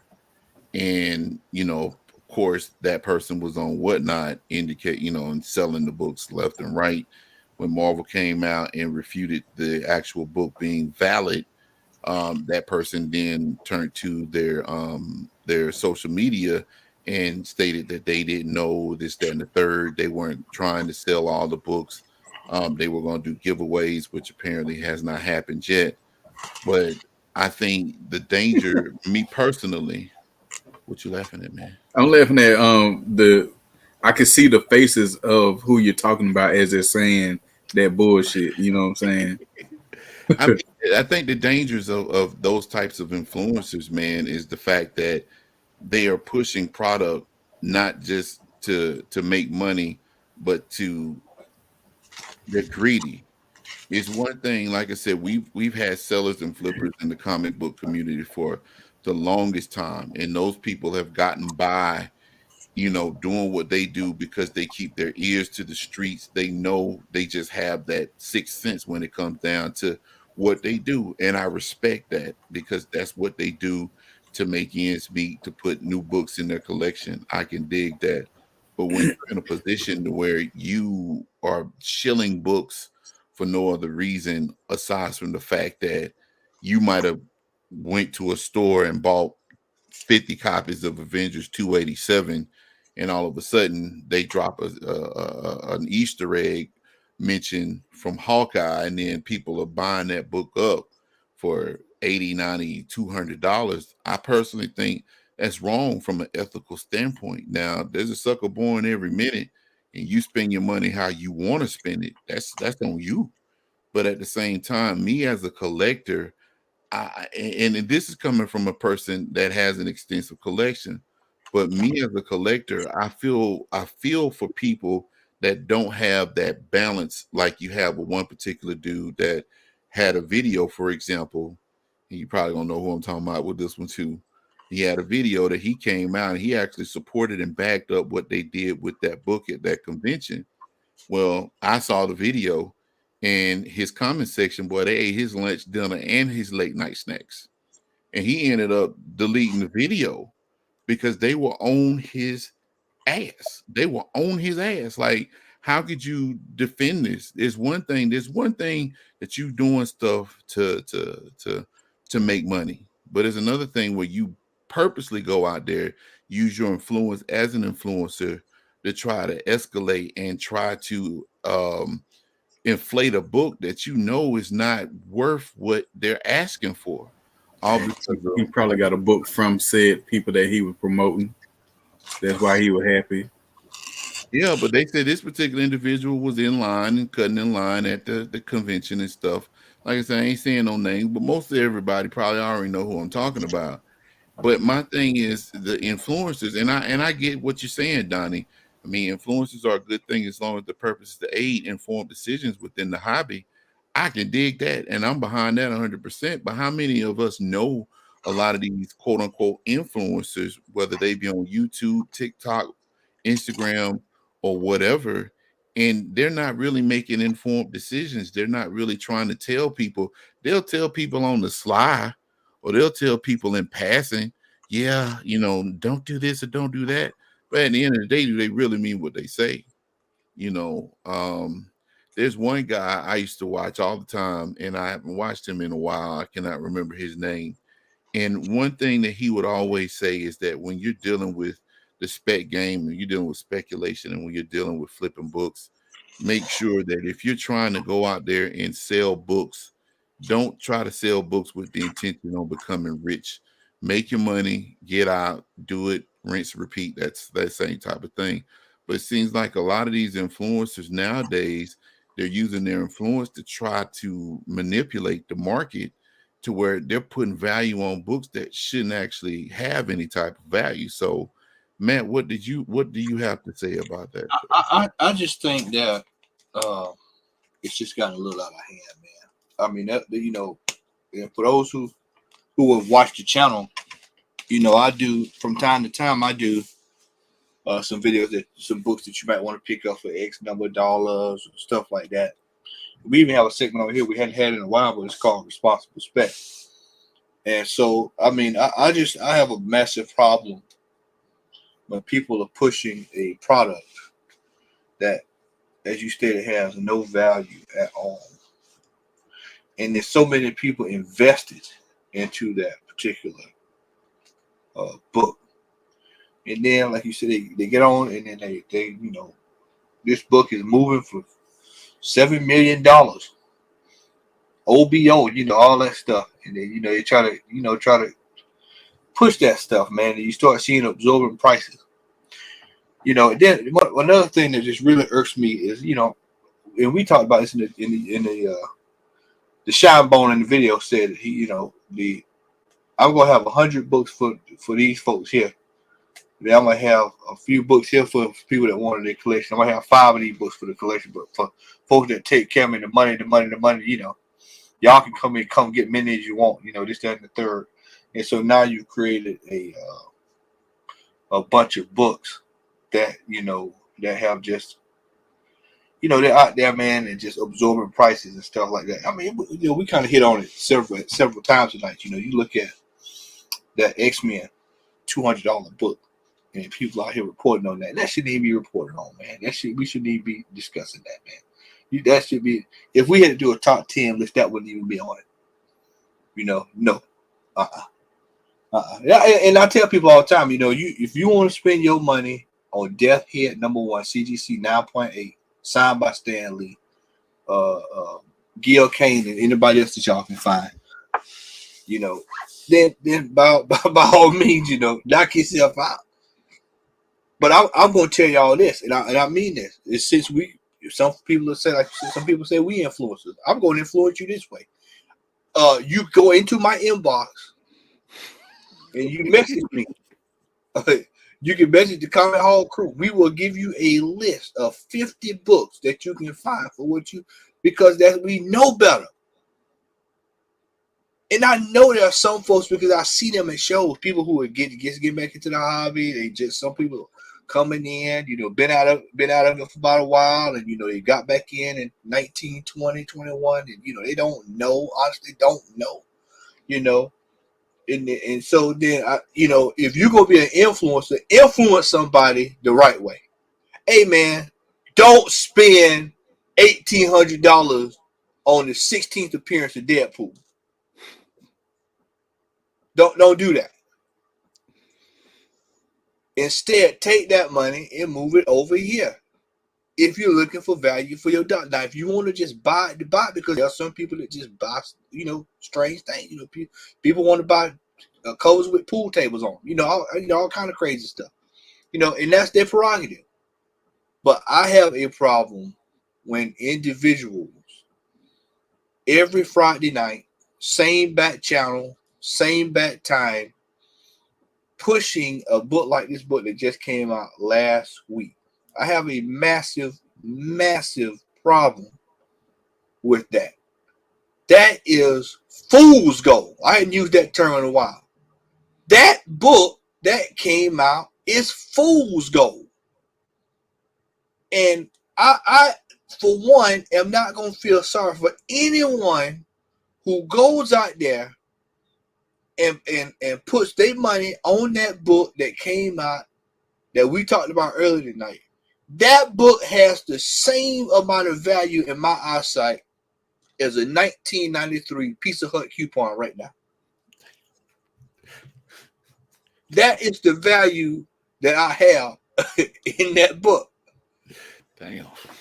I mean, so if people want to go out here and buy it, that's your prerogative. But I'm gonna tell you, if you got money to spend on that, there's several different other places you can spend that money on. And I'm gonna tell you from what I saw last weekend, it is a buyer's market.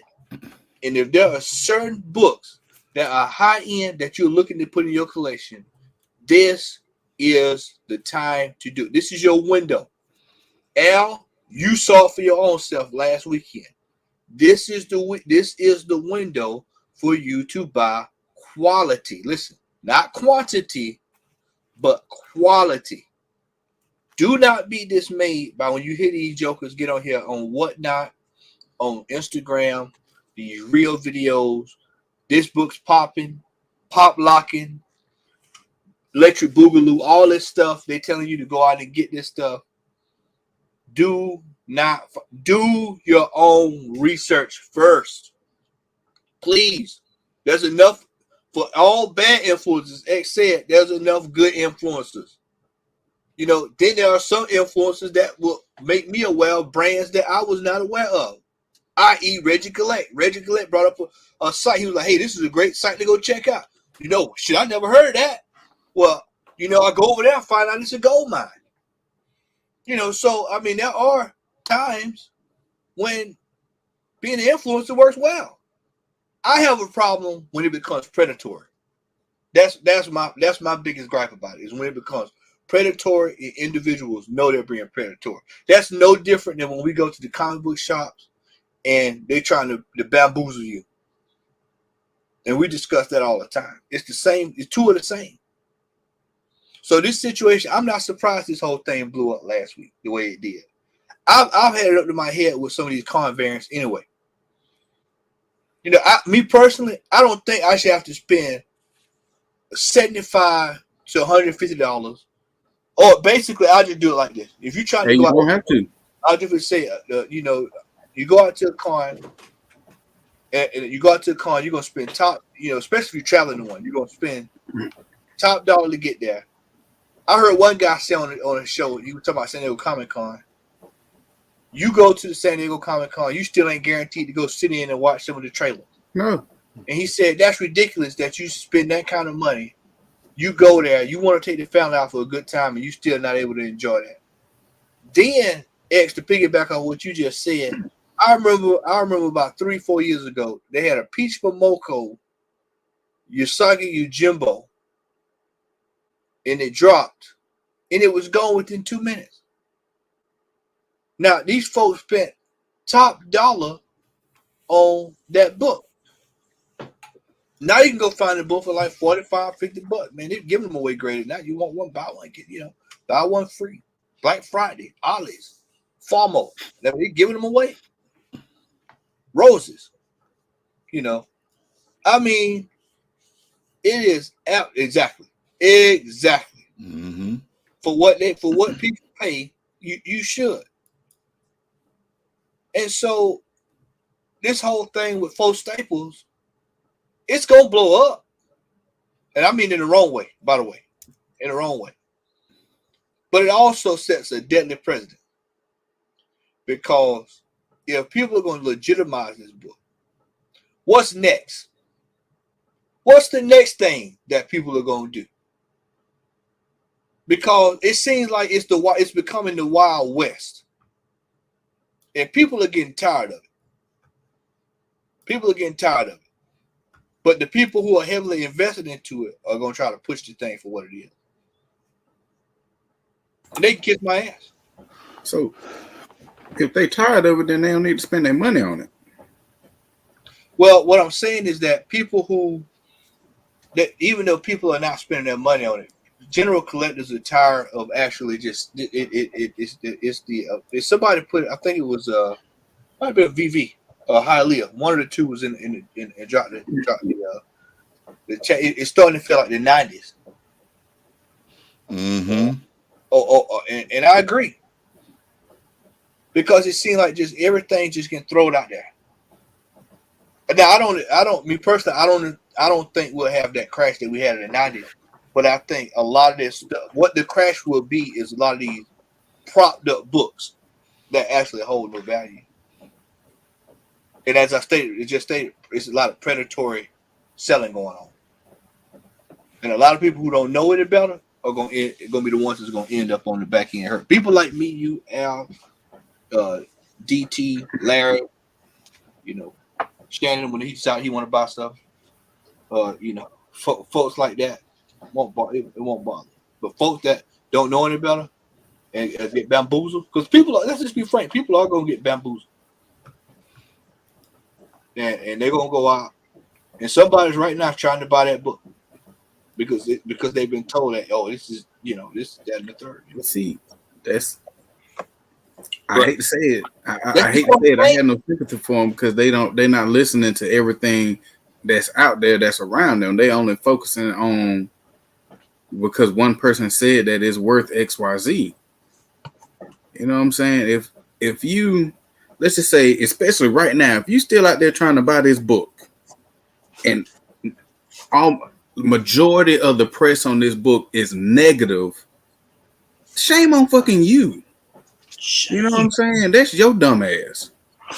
You know what I'm saying? If everybody out here telling you how the situation fucked up, you got Marvel who ain't even co-signing on the shit.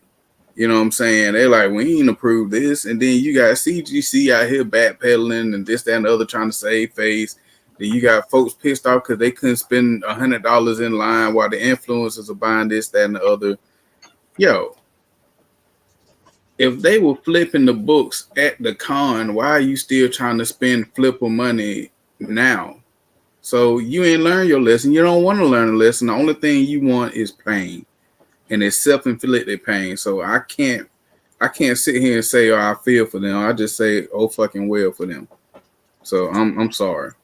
They might not be influencer like me, but hey, if the stove is hot, good and goddamn well, don't put your hand on the hot ass stove. Well, I mean, you have a point. At some point in time, personal responsibility has to set in. But it's like Matt said. I mean, you got some people, man. And let's be honest, some people are clueless. I mean, you work at the big box, and from firsthand experience, I'm pretty sure, and I worked in retail before myself. Some people just don't know. Some people are just ignorant because they don't know. Some people are ignorant because they don't want to know.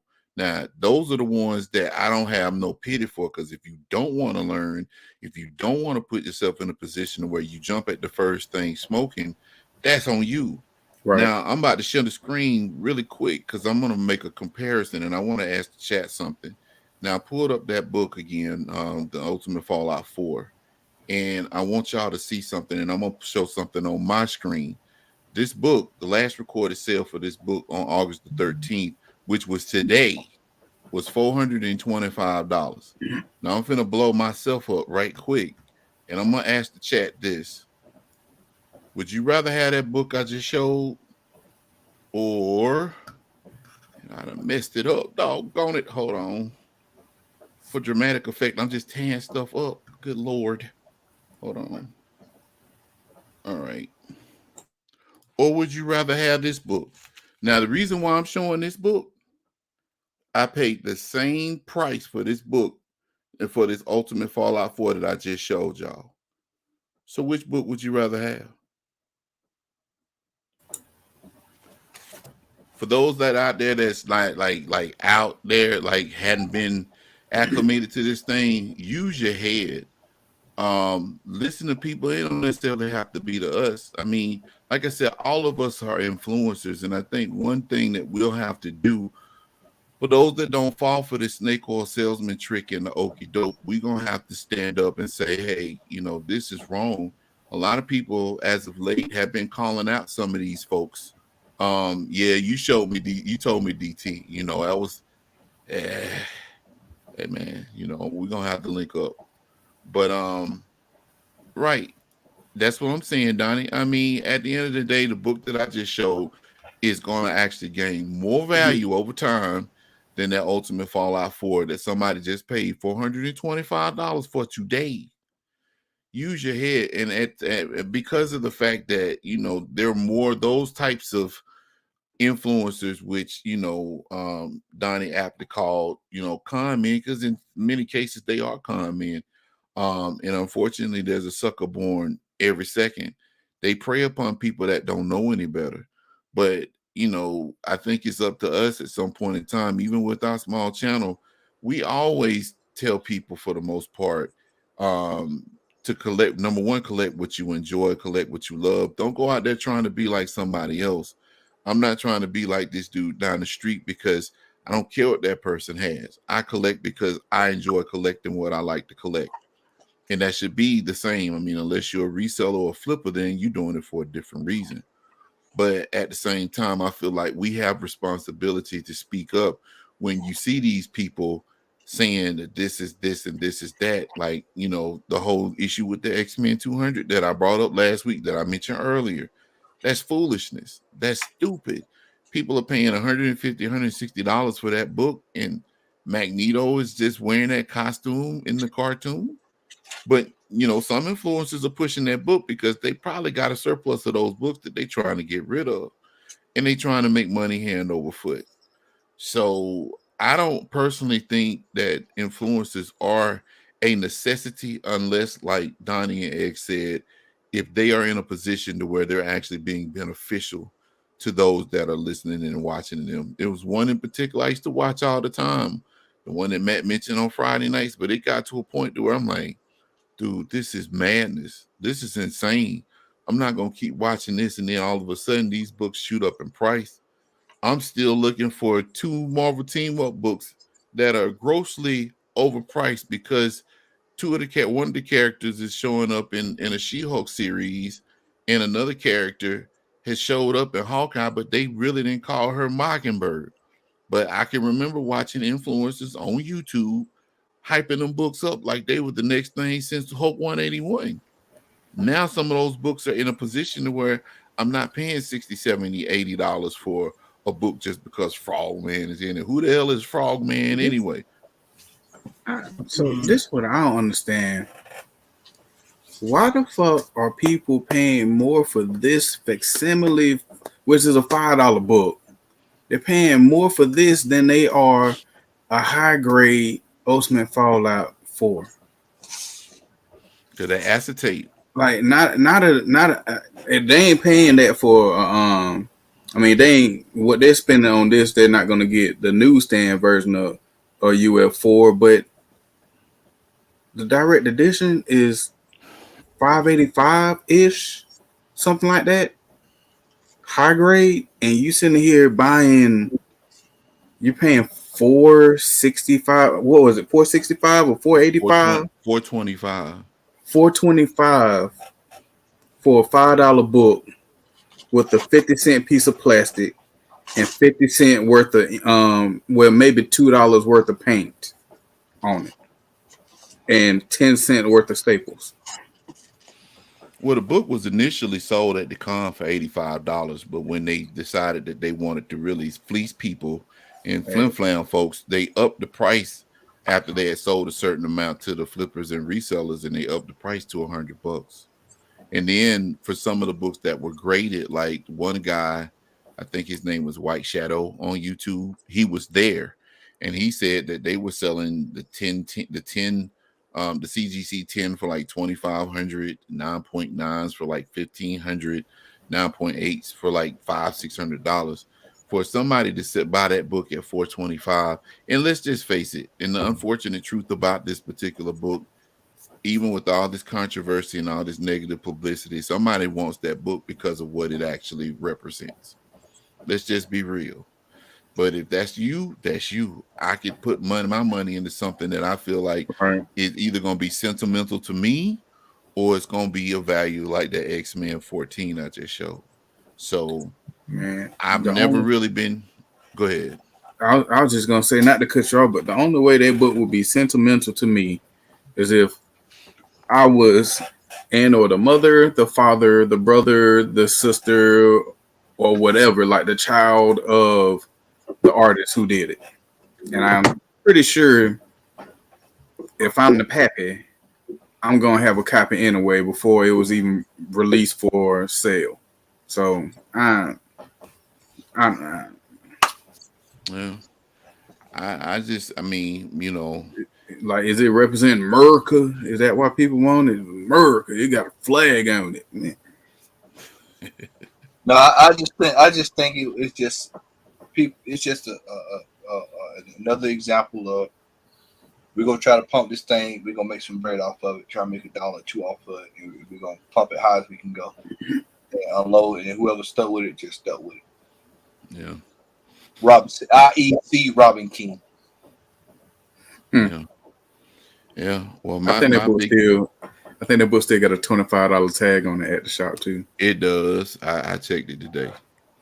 That book I went up there today. That book They ain't changed the price since. I just saw that book last week at that show in the $3 bin. They ain't changed the price of that book since it was released. And what we're talking about, folks, is one of our local comic shops. Robin King appeared in like Dark Knight's Metal, one of the side stories. And, you know, they influencers was pushing Robin King to be the next big thing in DC. They were putting him up there with the Batman Who Laughs.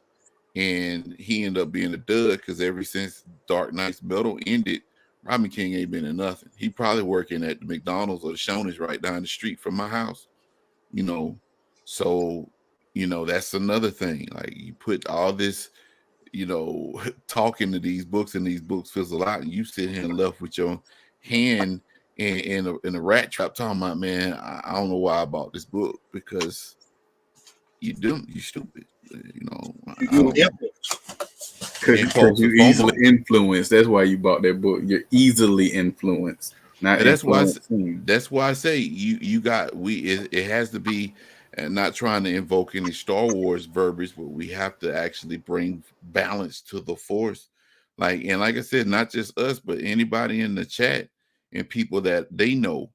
It's got to be a balance, man. You know, unfortunately, you have more of these influencers because they throw a couple of big words and they tell you this book increased 2,000%, which I personally I'm trying to figure out how you could gauge the number of comic book sales unless you're actually gauging a specific like site that's selling these. How could you get an accurate depiction of what's being sold across the board across the US? You really can't. So I guess they're going by their own measurements or whatever. But I got a question for you. Not to cut you off, but I had to jump in right here because I got a question. Have you heard the influencer who will not be named and any of their guests ever say FMV on their show? Mm-hmm. I've heard it recently. Man, I'm just asking because I'm not sure. I haven't watched that particular influencer in a while. So, because like I said, depending on who's on there, depends on if I watch it. If I see an individual, I don't watch it at all.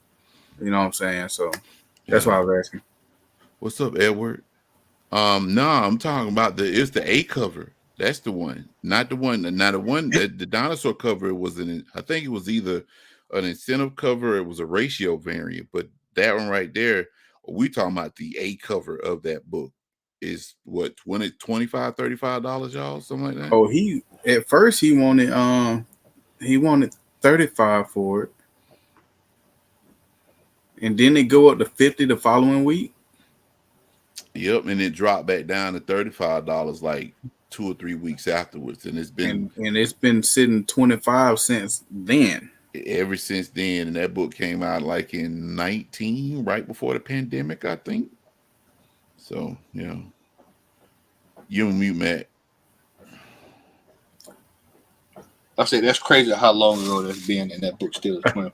I thought you were gonna say 1866. I was like, no. Museum, man. Yeah, so I mean, as far as it goes, I'm pretty much like that. That's pretty much for me. If you are following me on my Instagram, one thing that I put in my little bio, I got influencers in quotation marks, and then I got a thumbs down with an emoji sticking his tongue out.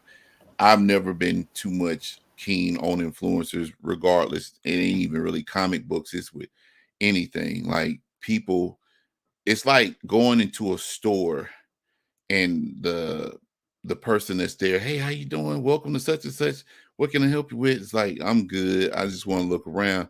And that person just follows you everywhere in that store, and they picking up this shoe and they picking up this shoe. Like you like your size 12. Like, I'm about to be a felon because I'm about to beat your ass if you don't leave me alone, But yeah, I mean, it's kind of like that type of situation where you got people that are just in your ear trying to get you to encourage you to do this and encourage you to do. What are you influencing people to do? If anything, you should be attempting to influence people to make sound decisions and not just decisions based on your greed or your need to make extra money or to fleece somebody. So that's just my thought on it. Do any of y'all have any closing remarks on this particular topic? Use some good judgment. If you're unsure, inbox us at Comic Hall Crew. If you have a burning desire to spend over $1,000 on comic books, and you see the first appearance of Zeddy the Zebra, and you really want it for $1,000, reach out to us. We'll take care of you, man. We'll find it. One of us got it somewhere. If you just got to spend $1,000 that bad. No, but all seriousness, if you do feel like y'all got to spend that kind of money, reach out to us, man. Ask questions. Hey, do you think this is a good buy? Chad does it all the time. Hey, man, you think this is a good look? Nah. No, you don't want that, brother. Yeah, we do it with each other. Yeah, we do it with each other. Nope. You don't want that. Nah. Just use your best judgment. Who is reporting the source? There you go.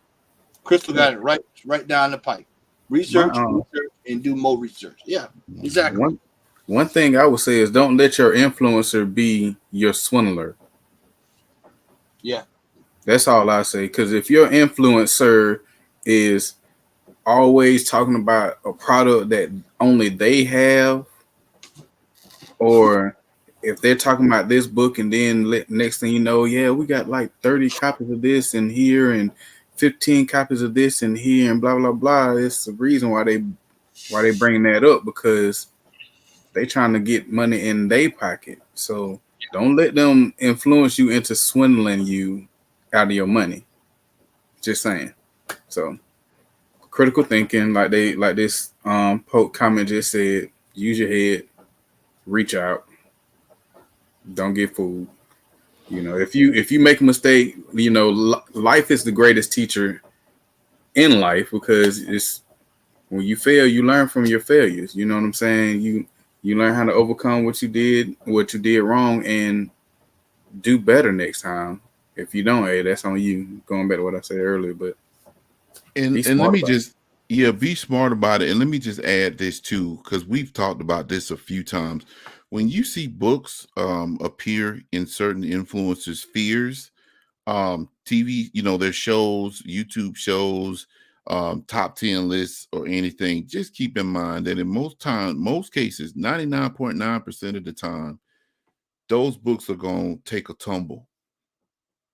So be patient. West Coast Avengers is probably the most infamous what's the word I'm looking for? Example. When he became White Vision on WandaVision, that book was selling raw for $300-400. Everybody knows that book wasn't worth that, but people saw White Vision. Oh, I got to get White Vision. Now, if you go on eBay and other venues, it's not pennies on the dollar like it used to be, but it's a whole hell of a lot cheaper than what it was back when White Vision was first announced and when they showed him on the show. So a lot of those people, just keep that in mind. Right, exactly. I've always hated those who say it's hard to find as soon as I hear that. I mean, most times in that position, most books that you're going to find that's hard to find is a lot of these books that Matt be picking up, because them books are like ancient. They like older than Mumra. Like he picks up golden age books. And those particular books, because of the print run and how old they are, yeah, those are going to be hard to find. Or a lot of independent books that didn't have a backing. Like there's one particular book I've been looking for that came out back in the 90s. This character called Grips. Look him up. It's Gripps. He was kind of like a cross between Wolverine and the Max. He had big claws that came out his hands and stuff, but it was an indie book that came out in the mid 90s. That book had a print run, I think, of less than 1,000, and that was the 90s. So, I mean, certain books, yeah, you're not gonna be able to find because of the circumstances behind that book. But most cases, you know, when you see those listings on eBay where they're talking about rare, like we showed a few of them tonight in our first segment, them books ain't rare. You just saying that because you want people to think it's rare, especially folks that aren't in the know. So, and anything else, gentlemen? Even with that, like when Matt shows the older books that he have, he'll say that it's hard to find in a high grade. He's not saying a book is hard to find, period. He's saying some of the older books that he buy are hard to find in higher grades. So nothing is impossible. But these influencers are making it seem like, hey, you're not going to find this in the store anywhere unless you click on this link in the description and you'll be able to find it here where we get a certain kickback off of it. So, and I get what you're saying, DT, but see what a lot of the influencers do, they piggyback off the movies and shows. And that actually drives the prices of some of these books even farther higher than they are. Now, I made a comment to Larry earlier today, you know, and, you know, we're in the advent of Marvel and Disney Plus and everything. So, yeah, a lot of the prices of the books are actually driven by the TV shows and movies. But it's funny how a lot of the X-Men books, because me and Larry are both X-Men, you know, collectors, how a lot of those books now are starting to rise up in price. But when the Fox X-Men came out, them books barely budged.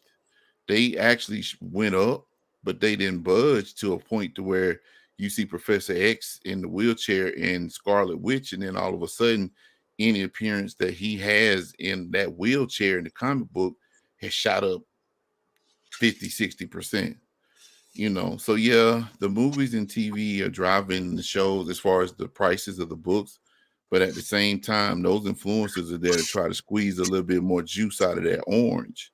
And that's when you put yourself in a position, it's like, well, should I not? Like Larry said, never buy at the height of a book's popularity or a top 10 list. Because most times in that situation, if it's a book that you don't have, you should already had it if you wanted it. You know, now you might come across a book or a series that might pique your interest.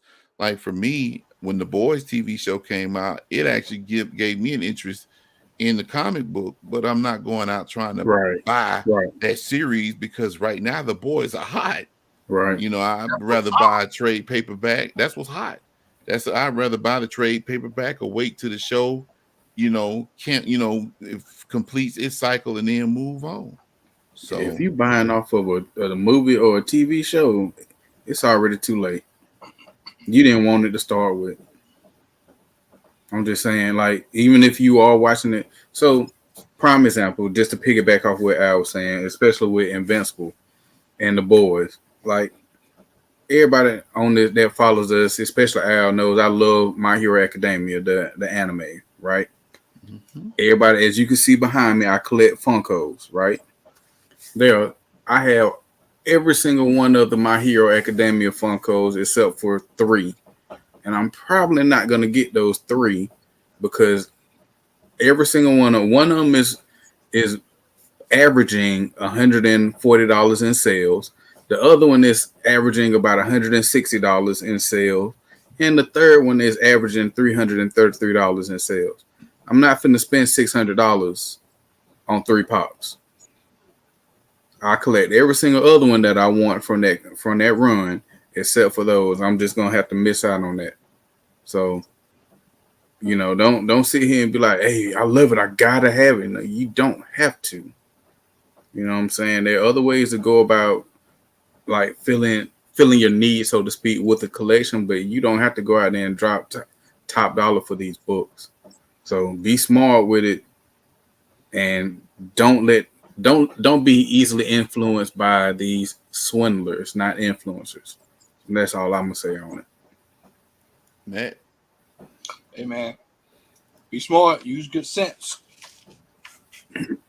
Use good sense, man. That's it. That's about all I can say. Like Crystal said, research, critical thinking, research, and use common sense. Bill Murray did it better than Ghostbusters. Ghostbusters too, man. That's it. Right on. All right, folks. This is the time of the evening where we're going to close the show out. But before we do,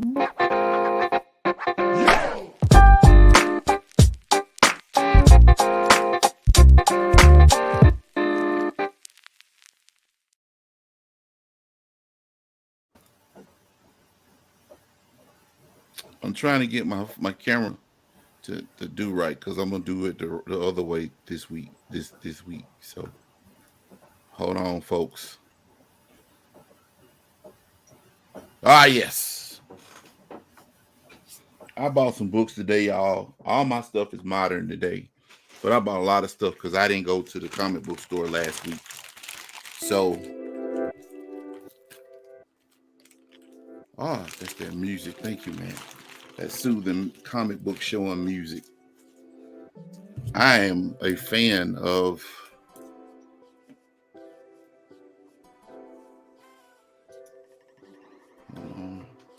can y'all see that? Yes, sir. All right. DC versus Vampires. Trying to get that glare out. There you go. There we go. Number 8. This is a good series, y'all. I like it. I don't know, that corny stuff that DC puts out, for the most part, I'm enjoying it. So I'm gonna keep reading this stuff till the wheels fall off. So this one came out this week. And they also came out with DC War of the Deceased, War of the Undead Gods. This is supposed to be the finale to the Deceased story. So this is like zombies and stuff. And it's funny because they actually did a variant that I saw. Y'all know what this is. Broke Mo. What's that? I love that name. UHF TV. Oh my goodness. That's an X-Men 92 homage.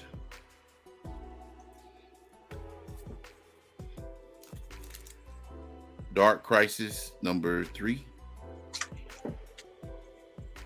Do it like this.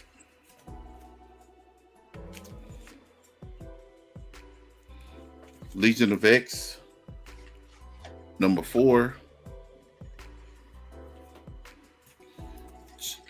Immortal X-Men number 5. We Only Find Them When They're Dead number 12. Basilisk number 10. Blood Syndicate number 4.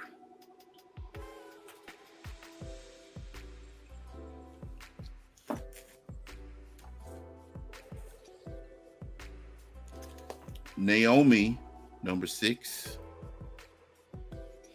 This is the series finale. Nubia, Queen of the Amazons number 3. I like the first series that came out, so I'm gonna roll with this. Avengers X-Men Eternals Judgment Day number 2. It's a dope cover, boy. That's a huge Celestial.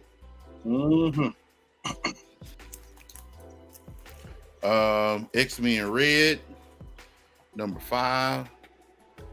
Magneto is on some other ish. If you're not reading this particular series, I don't know what they doing with Magneto, but that Joker ain't human no more. Literally. New Champions of Shazam, #1, Mayor Marvel. And I had to dig for this one, man, because that Joker, man, I'm gonna have to tell y'all about it. That Joker didn't even pull it for me, even though I ordered 2 of them. This is the Joshua Middleton variant cover. Bro, this is a lovely book, man, for real. She looks so pure and innocent. X-Men Legends #1. I don't know how this gonna be, but this is the A cover. It's kind of ugly, but I figured I'd get it anyway. And then I bought 2 books that have been out for a while. I bought these on the strength of Larry. I got to get the other 3. The 10 Deaths of Wolverine, #1. And 10 Deaths of Wolverine, #2. Moore McTaggart, they made this woman out of a G. She went from being somebody like a pansy to like, she is a formidable, she's like the main foe for the X-Men now. And it's scary. So that's going to do it for me. And let's see here. X, I'm going to push it over to you, sir. All right. So, excuse me. I'm going to start with 2 of the 3 figures that I've recently gotten. If you all follow me on IG, I had a trade with Tito or Kingdom Comics, and I traded him 2 Star Wars pops that he was looking for the Page Puncher Batman. So I got that one in mainly to repaint it. So I've already started the repainting process. But this one right here, I went ahead and got the Arkham Knight. This one is going to be repainted as well. Like, I don't know if y'all can see, but this figure is pretty bland. There's no camo on his pants whatsoever. So I'm gonna go through, redo that. Luckily, I have the old original figure, so I'm gonna use the gun from that one.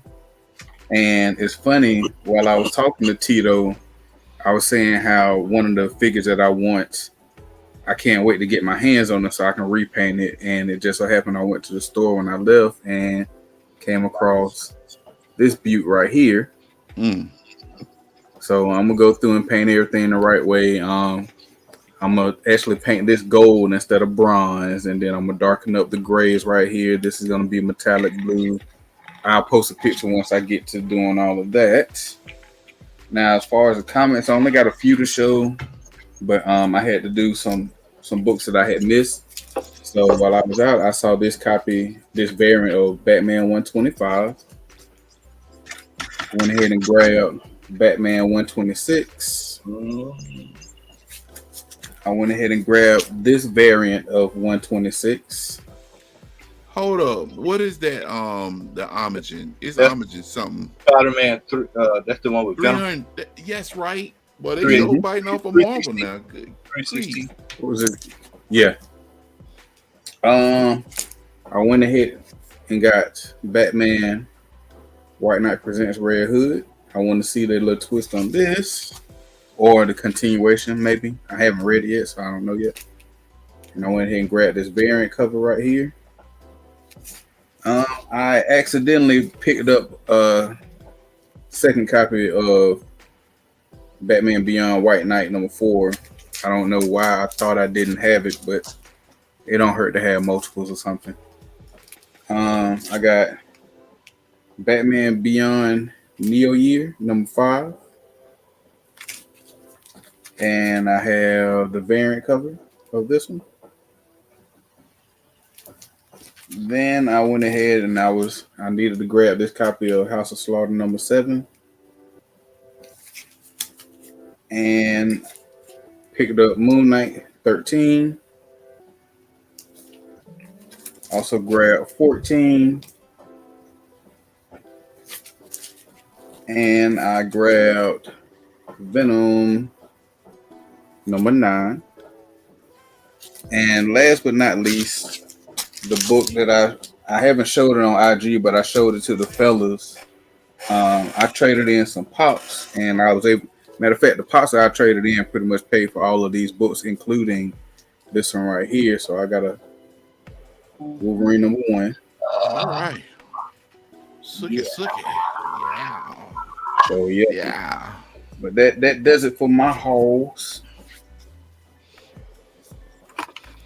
Last but definitely not least, Look at him cheek. Look at him. He's up. Pause. The man that has books older than the Old Testament, Matthew Odom. So I'm not going to show everything I got from this show. Y'all got to catch the haul video. That's probably going to be a 3-parter. But we're going to go ahead and get the show started. We have Blue Boats from 1945.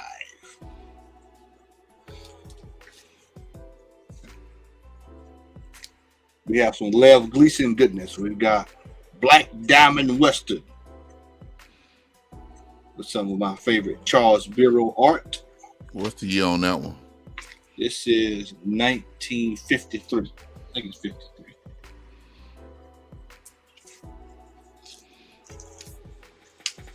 We have Archie number 114. I just like that cover.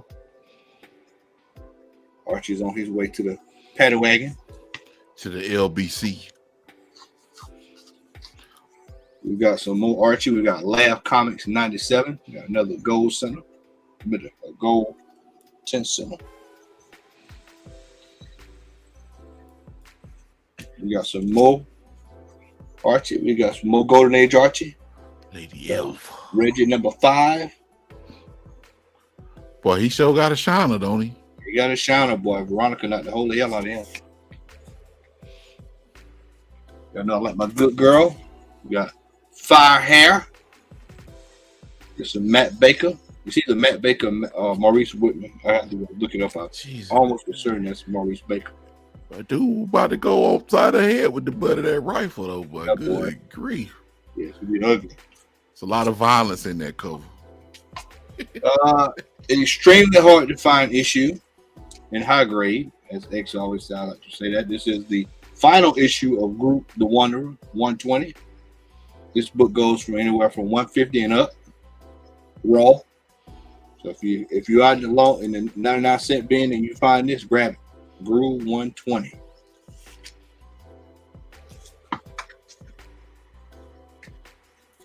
Boy, illustrated.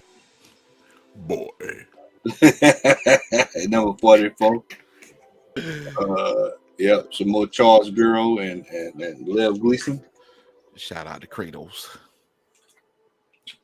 Yeah, you'll start laughing when you saw this shit. I saw this cover and I just bought this. This is Super Duck. And I just sit down, man. The man just holding the kids up with a revolver. Oh, so that was an Archie comic, huh? Yeah, it's off the Archie brand, yeah. Wow. Yes, this is a golden age. You know, I'm gonna tell you something, man.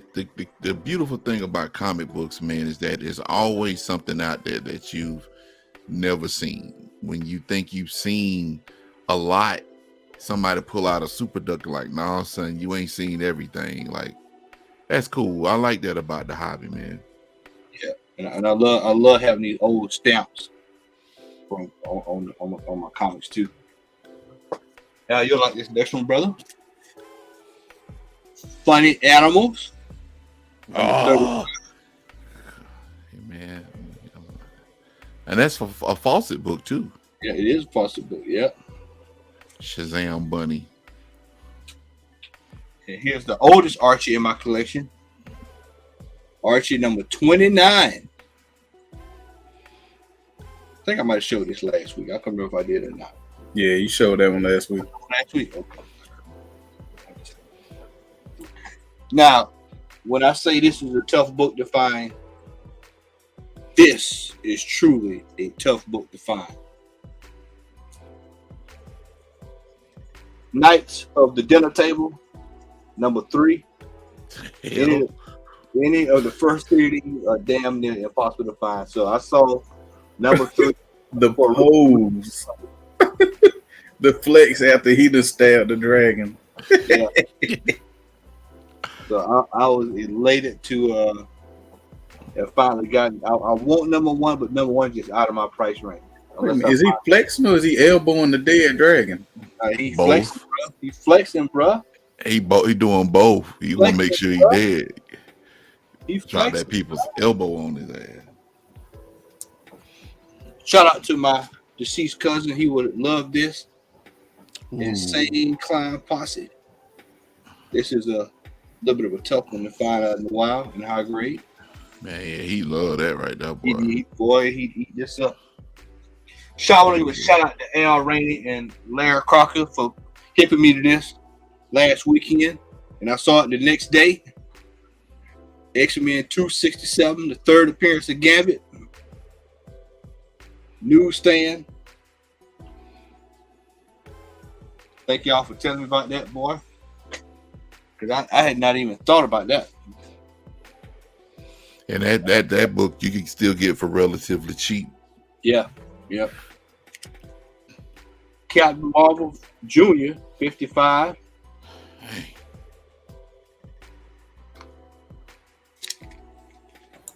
Was he shrunken down? Now he's sitting on top of I guess he's doing something with some blocks. That's what I'm saying. That's a kid toy. Was he shrunk? Smiling. Wait. God.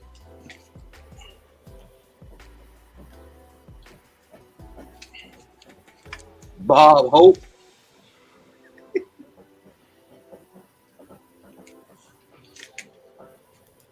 Why do people wear flippers in the pool? Bob Hope. Famous Funnies.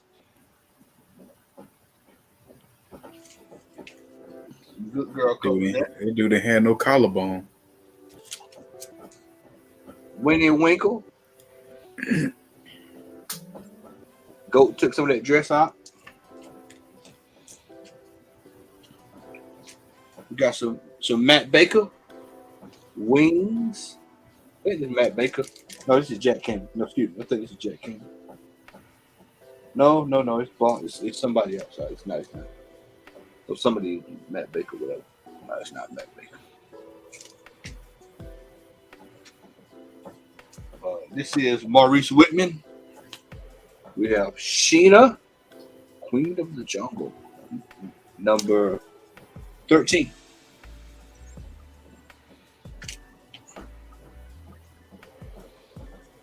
Super tough to find. Abbott and Costello, number 20.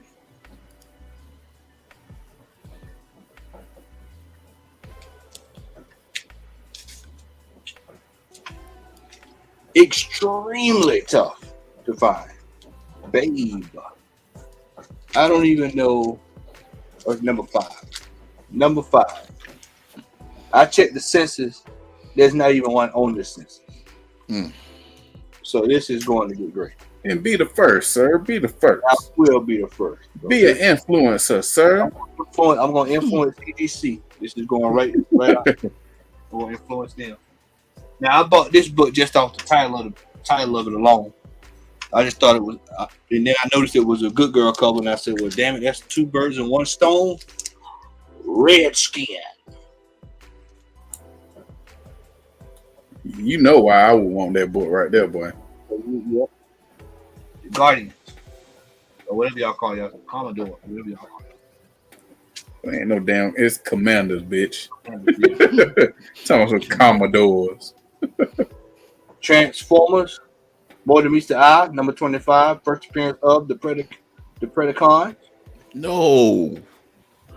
I gotta get that book, man. They're my favorite Transformers or Decepticons. The evil they got Megatron looking real fucked out. The Transformers. SpongeBob, number 16. I told you, if y'all see these SpongeBobs, grab them. Especially if they're under $10, grab them. They are tough to find and high grade, and a lot of people did not order. We have Secret Hearts. Getting it on in the closet there.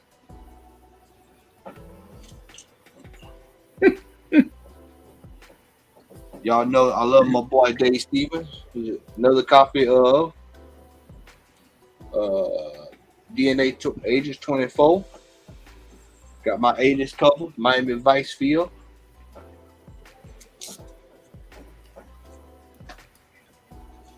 We've got Grindle. First appearance of Lady Grindle, number 1. But if that ain't that cover don't scream 80s, I don't know what does, man. Like and JoJo's Bizarre Adventures. Then we have WCW number 3.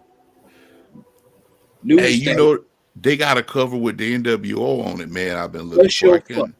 Yeah. Hush your fuss. I was gonna look for that. We got Quest for the Dreams Lost. This is why I got it. 1987, so this is early Ninja Turtle.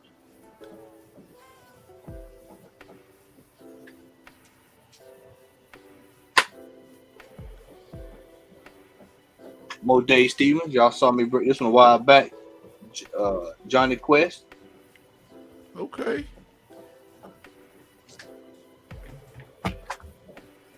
We got another Johnny Quest. What up, Remo? Remo.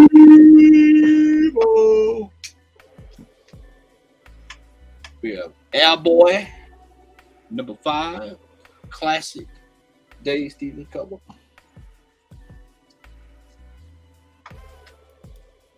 And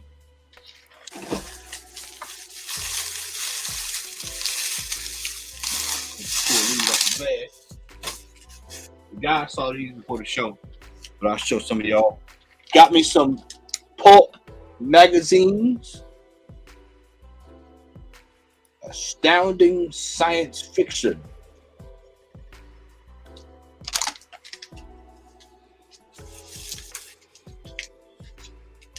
We have Planet Stories from 1952.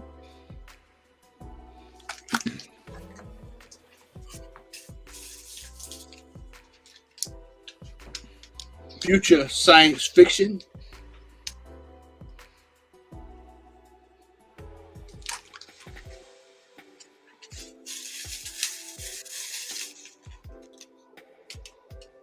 We have Planet Stories from 1946.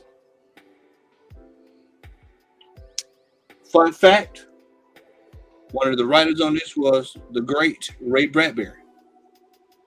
A word? Word to your mother. And future combined with science fiction stories. And I'm gonna hold right there on those, and the rest of them you have to see in the whole video. We're gonna close y'all out here.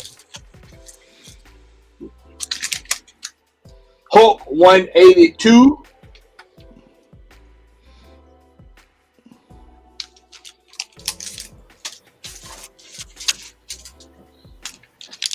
And we have. Oh no! You didn't stay down the video because it's still coming.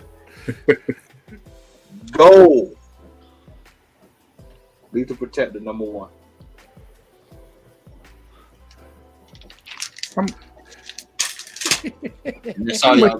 How much you pay for that, if you don't mind me asking? Yeah, you talking this general? Yeah. 200. 200, buddy. 200. Hey, you're right, Remo. He probably gonna slide about 3 or 4 more before the end credits roll. But and he already said it's gonna be a 3-parter. A 3-parter. It's gonna be one of Archie books alone. so when y'all tune in for those, make sure you got your sandwich or some juju beans. Yeah, we chose the wrong profession, man. Hey, man, I still hold out hope that I'm gonna win the lottery or something, so I can start like the first appearance of somebody else. You know, man, I bought a comic book and it came with a dinosaur egg, dog. You know what I'm saying? Some stuff like that. All right, folks. Well, as usual, yeah, bring the popcorn because yeah, he 3-part. He bought a. I think if I'm not mistaken, correct me if I'm wrong, man. When you were up in Ohio, you bought a long box of Archie, right? A long box of Archie, man. A long box, y'all. Long box. So that video alone probably gonna be about an hour unless he just breezed through it. And even if he breezed through it, it'll be a good 30, 40 minutes strong. So yeah, bring your popcorn and your Shasta with you. If you remember were they batting and board or were they raw? Bro, all you gotta do is just say raw. They're ready to go. Coming out. They're ready to come out. I told you. That's one. Golly. Hey, go ahead and show Right. two more right quick. Hey, no.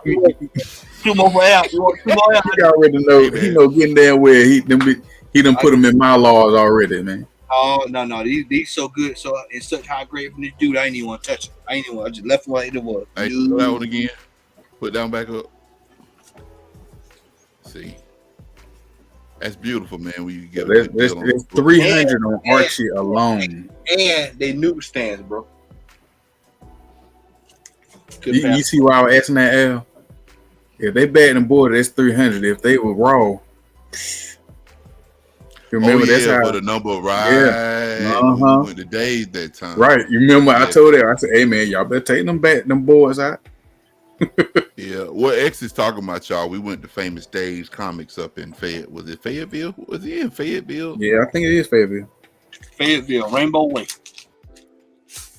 But anyway, this is a little tip, man. If y'all ever run across a situation where y'all come across a sale where it's like a long box sale, take the books out of the bags and the boards. Like if they giving you a deal where you can fill up the long box for a certain price, take the bags and the boards, take the comics out the bags and boards and fill up the box. You get more in the box. Now that's an influencer tip that won't cost you a dime, and it'll actually help you get. It'll actually help you get more books. Right, gonna save you plenty of dimes. Right. All right, folks. Well, we are at the end of our show. It's been a blast. We are going to be off for sure next week. If I'm not mistaken, we got a little visit next Sunday, don't we, Matt? Yeah. Yep. We're going to pick up some books. Yeah, so we're going to pick up some books. We'll probably put some stuff, some short videos and stuff on Instagram. It's not as big as our heist of 20. What year was that? 2018 or 2019? 2019. 2019. No, 2018. No, 2018. It was 2018. Yeah. Yeah, 2018. It's not going to be as big as the heist of 2018, but we were invited to go through some books, so we'll probably have some hauls, videos coming your way. It's been a blast. We appreciate everybody that stood with us, took the time out to watch us. Thanks. The location will not be broadcast. Yeah, we ain't gonna do that. But he's still showing books. I told you. But if you're not a subscriber of the channel, please subscribe. Please like our content. Please share our channel with other people. And Remo, the great heist. Hey man, it just happened like that. But we actually going to go for some residuals. So if you're looking for some books, man, let us know, and we can look for you while we there. So, but that's gonna do it for tonight. We enjoyed y'all. We appreciate it. We enjoyed doing this. Thank you, Crystal. We appreciate you showing up. It's always a pleasure to entertain if we have entertained. Also, just let us know if you have any ideas for any show topics that y'all want us to talk about.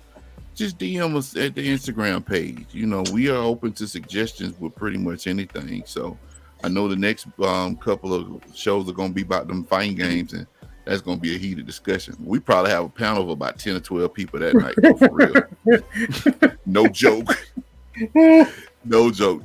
But that ought to be a fun episode, though, because like we diehard fighting game fanatics on this side of town. So, anybody got anything to say before we leave? Hey, man. Thank y'all for coming out, man. We appreciate y'all. Yeah, man. No one is half the battle. Right. That's right, G.I. Joe. But on behalf of the Comic Hall crew, for myself and X and Matt and Remo that's in the chat, Larry that was in the chat, and Chris is probably putting up action figures on the wall. Which he probably is. I'm not trying to be funny, probably doing that right now. But we wish you all a good night. We'll see you all in 2 weeks, most definitely this time. Hopefully nothing comes up to where I want to do another stream. But 2 weeks from now, we'll be back with another. Oh yeah, before I go, I didn't get an opportunity to pull it, but last week we did an impromptu giveaway, and this gentleman right here actually responded in the DM for our IG. So Derek, I couldn't get to that pop, man, because I got it in a Rubbermaid box on top of 4 other boxes in a closet. I was gonna show it. It's actually a 6-inch Purunga Dragon Ball Z Fungo Pop. So he won the giveaway. So Derek, as soon as I get it, that's the one. If you see it, this is the one. Boy, the Library of Congress of Funko Pops right there. So Derek, this is not.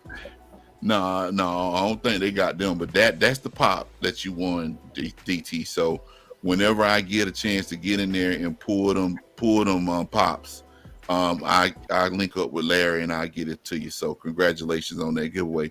Y'all thought I was playing, but I wasn't playing. So we're gonna start doing some. Go ahead, man. Make sure y'all check out G-Man tonight. Mr. White Glove's gonna be on tonight. Oh man, y'all talk about some comic books, man. If you've never watched the G-Man show, shout out to Rob Galvin, Mr. White Gloves, man. Just like X is like a connoisseur of pops, that man he convinced me when I saw a raw copy of Amazing Fantasy 15, raw, that he had when he was a little boy. So yeah, tune into the G-Man channel. Big ups to G-Man if you can. He on late, but you know, some of his shows are very entertaining and stuff. But anyway, we gone, y'all. We about to hit that 3-hour mark. So again, on behalf of myself, X, Matt, Remo, Chris, Larry, am I missing somebody? Sean. That's right, Sean. My bad. Big up to Sean, Puff 83, Puff Comics 83, Marlon, Tito, Jackie, Jermaine, all them. On behalf of all of them, we bid you a good night. And again, we will see you all in about 2 weeks. So y'all be easy. Take care. Y'all stay safe out there. Peace.